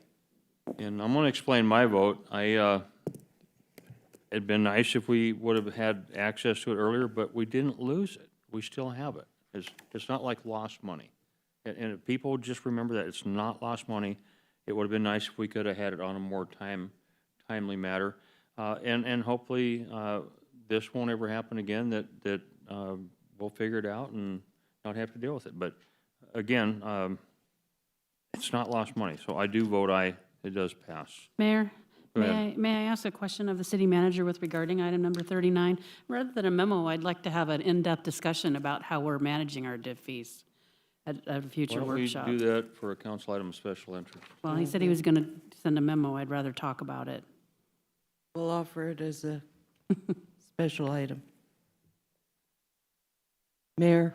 Go ahead. I love it. You're such an optimist. The glass is still half full because we didn't lose the money, and I do appreciate that. And that kind of grounds me when I hear things like that. And I will not go as far as to belittle the city manager or staff like it was some kind of nefarious plot, because it wasn't. I'm sure it wasn't. It was simply something that slipped under the radar screen until we realized that we had to do something about it or lose the funding. So I do not share the remarks of Councilmember Turner, his last remarks. I think they were out of line. Thank you. Okay, I'd like to move on to resolutions. Could you introduce item number 40, please? Item 40, resolution number R20-137, a resolution of the Council of the City of Glendale, Maricopa County, Arizona, amending the debt management policy for the City of Glendale. Good evening, Mayor, members of the council. This resolution is to adopt the revisions to the city's debt management policy that was presented this morning at the council workshop. At the workshop, council gave consensus to revise the city's debt management policy on general obligation bonds. And with that, I'll be happy to answer any questions you may have. Any questions? Okay, nobody wants to speak now. Can I get a motion? Yes, Mayor, I move we adopt resolution number R20-137. I have a motion, Councilmember Tomachoff, a second from Councilmember Aldama. For the recommended action, is there any discussion on this motion? Hearing none. Roll call vote. Councilmember Aldama, how do you vote? Aye. Councilmember Clark, how do you vote? Aye. Councilmember Hugh, how do you vote? Aye. Councilmember Tomachoff, how do you vote? Aye. Councilmember Turner, how do you vote? I'd just like to explain my vote to more or less repeat what I said in workshop. The point what we're accomplishing here and what we're trying to explain to our residents is that in the upcoming years, we have a number of bonds that will be retiring, but we also have a lot of need left in the city. So we have some bond authorization, and we're also going out for a bond election. For us to be able to improve our parks, our stormwater systems, our landfill, and our streets. So what we're telling the residents by adopting this policy is it's our intention, our commitment to keep property tax rate level and only to sell new bonds at the rate at which old bonds are being paid off. And that's what we're doing here. It's a commitment we're making to our community. And with that, I vote yes. Vice Mayor, how do you vote? Aye. Chair votes aye. Motion carries unanimous. Request for a future workshop.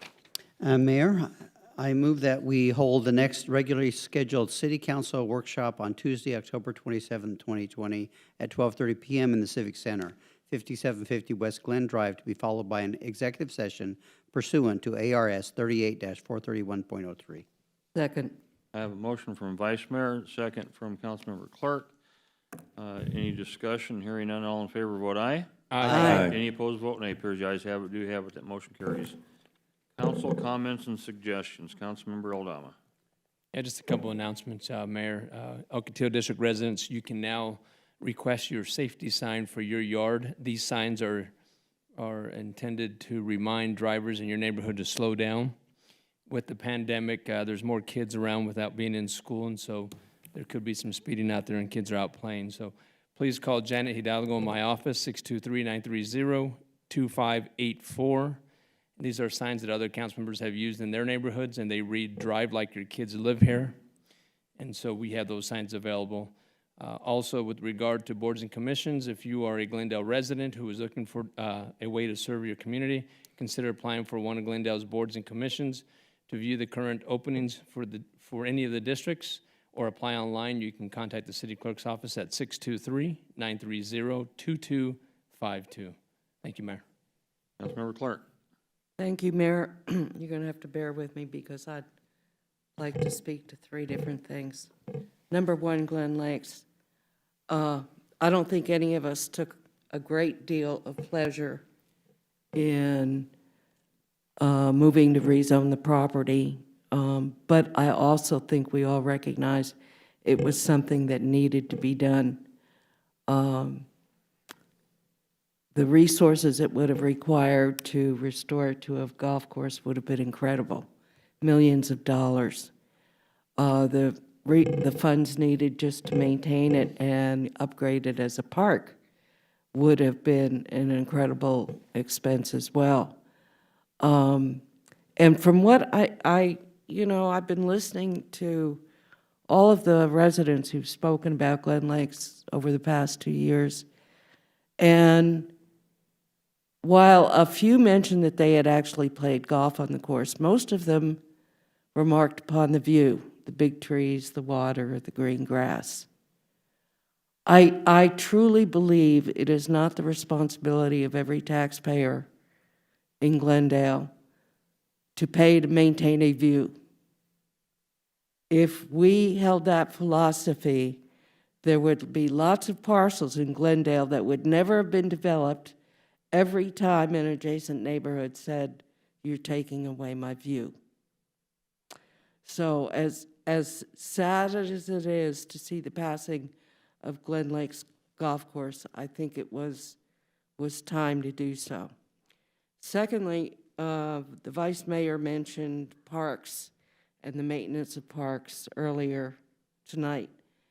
I would remind everybody that question 1 of the bond issue that will be before Glendale voters on November 3rd, and I'm going to have to put my glasses on to read the amount, will allocate $31,819,400 expressly for infrastructure improvements citywide in all parks.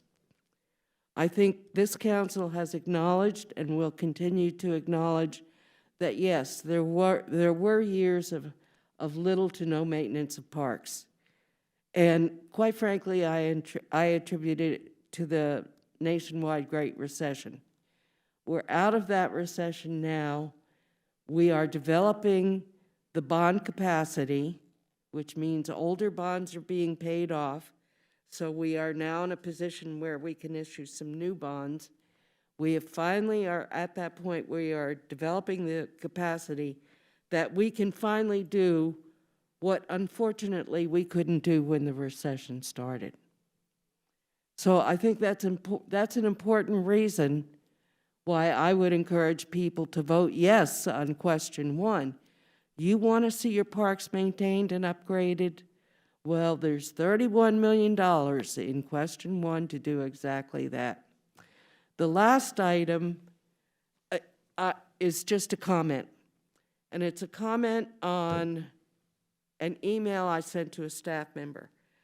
I sent an email to this staff member and told them that I had a question regarding item 29 on tonight's consent agenda about revitalization districts. And I simply said, refresh my memory. Why exactly are we being asked to approve striking the concept of, quote, no property tax will be leveled by the RD, unquote? I am reading this answer because if there is anybody out there who can explain to me what this answer means, I'll give you $1. And this was the answer I got back. The RD is allowed to levy a property tax for limited purposes to cover ongoing costs like annual audits, administration of billing, insurance, and other costs.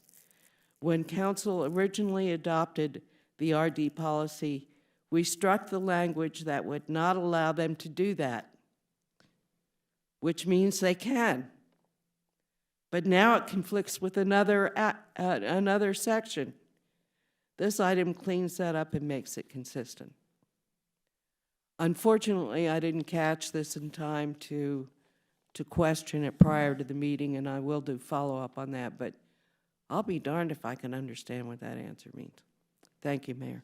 Thank you. Councilmember Hugh. Nothing, Mayor. Councilmember Tomshaw. Nothing tonight, Mayor. Thank you. Councilmember Turner. Nothing else tonight, Mayor. Thank you. Vice Mayor.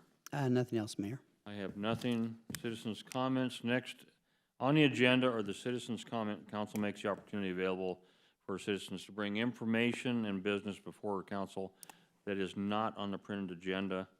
Council can only act on matters that are on the printed agenda, but may refer the matter to the city manager for follow-up. If you're unable to speak from the podium, please notify your city clerk. Portable microphone will be brought to you when your name is called.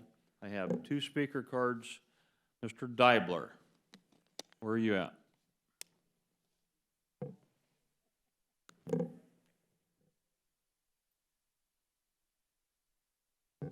Mr. Deibler.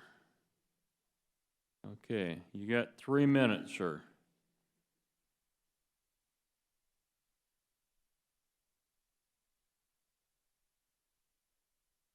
Hello. Hi, I'm James Deibler. I live in Phoenix, Arizona, in Phoenix County District 5. 2 months ago, I got diagnosed with COVID-19 at Arizona State University. I was quarantined for 24 days at my house.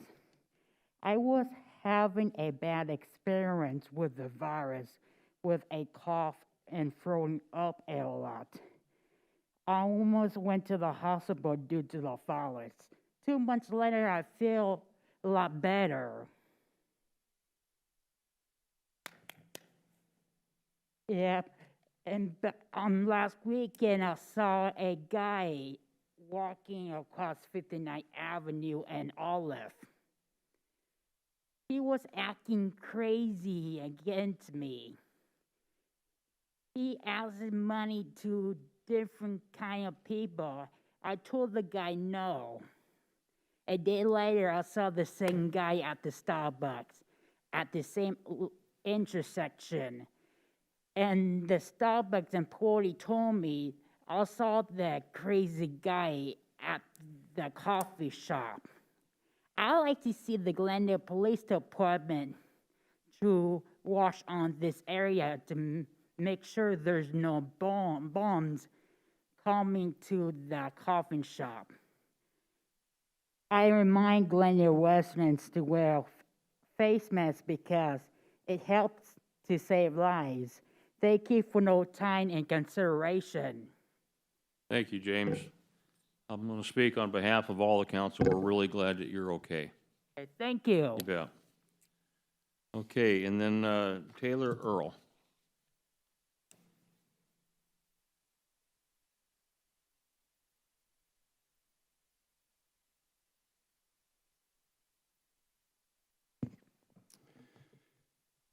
Mayor and Council. My name is Taylor Earl with Earl and Curley, our 3101 North Central Avenue. I'm here tonight to say thank you. Thank you for all the years of good work with my father.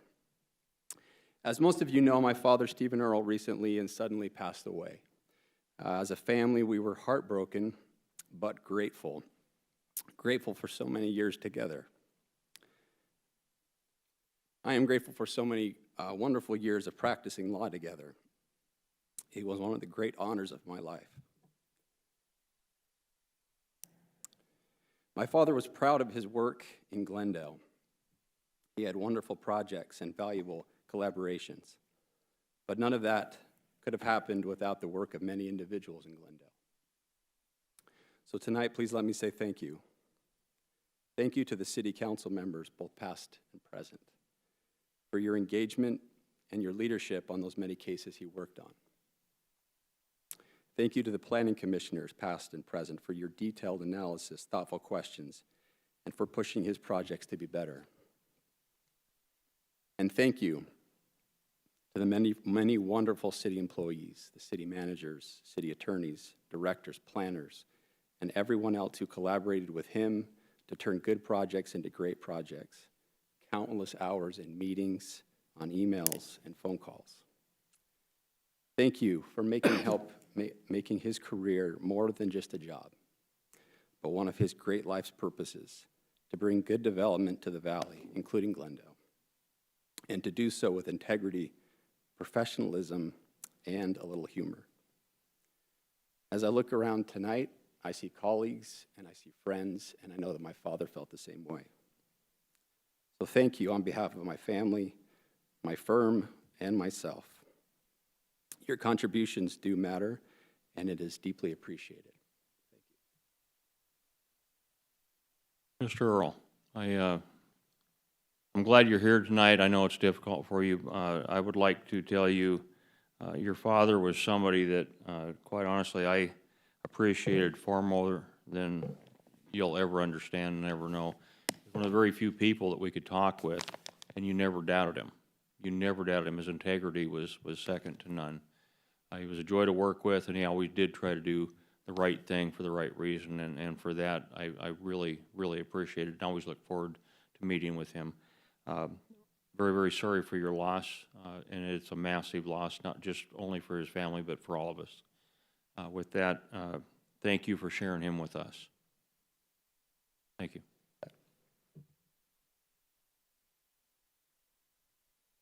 Okay. There being no further business before the council tonight, I'd like to thank everyone for attending tonight's meeting. There's no objection from this council. We're adjourned.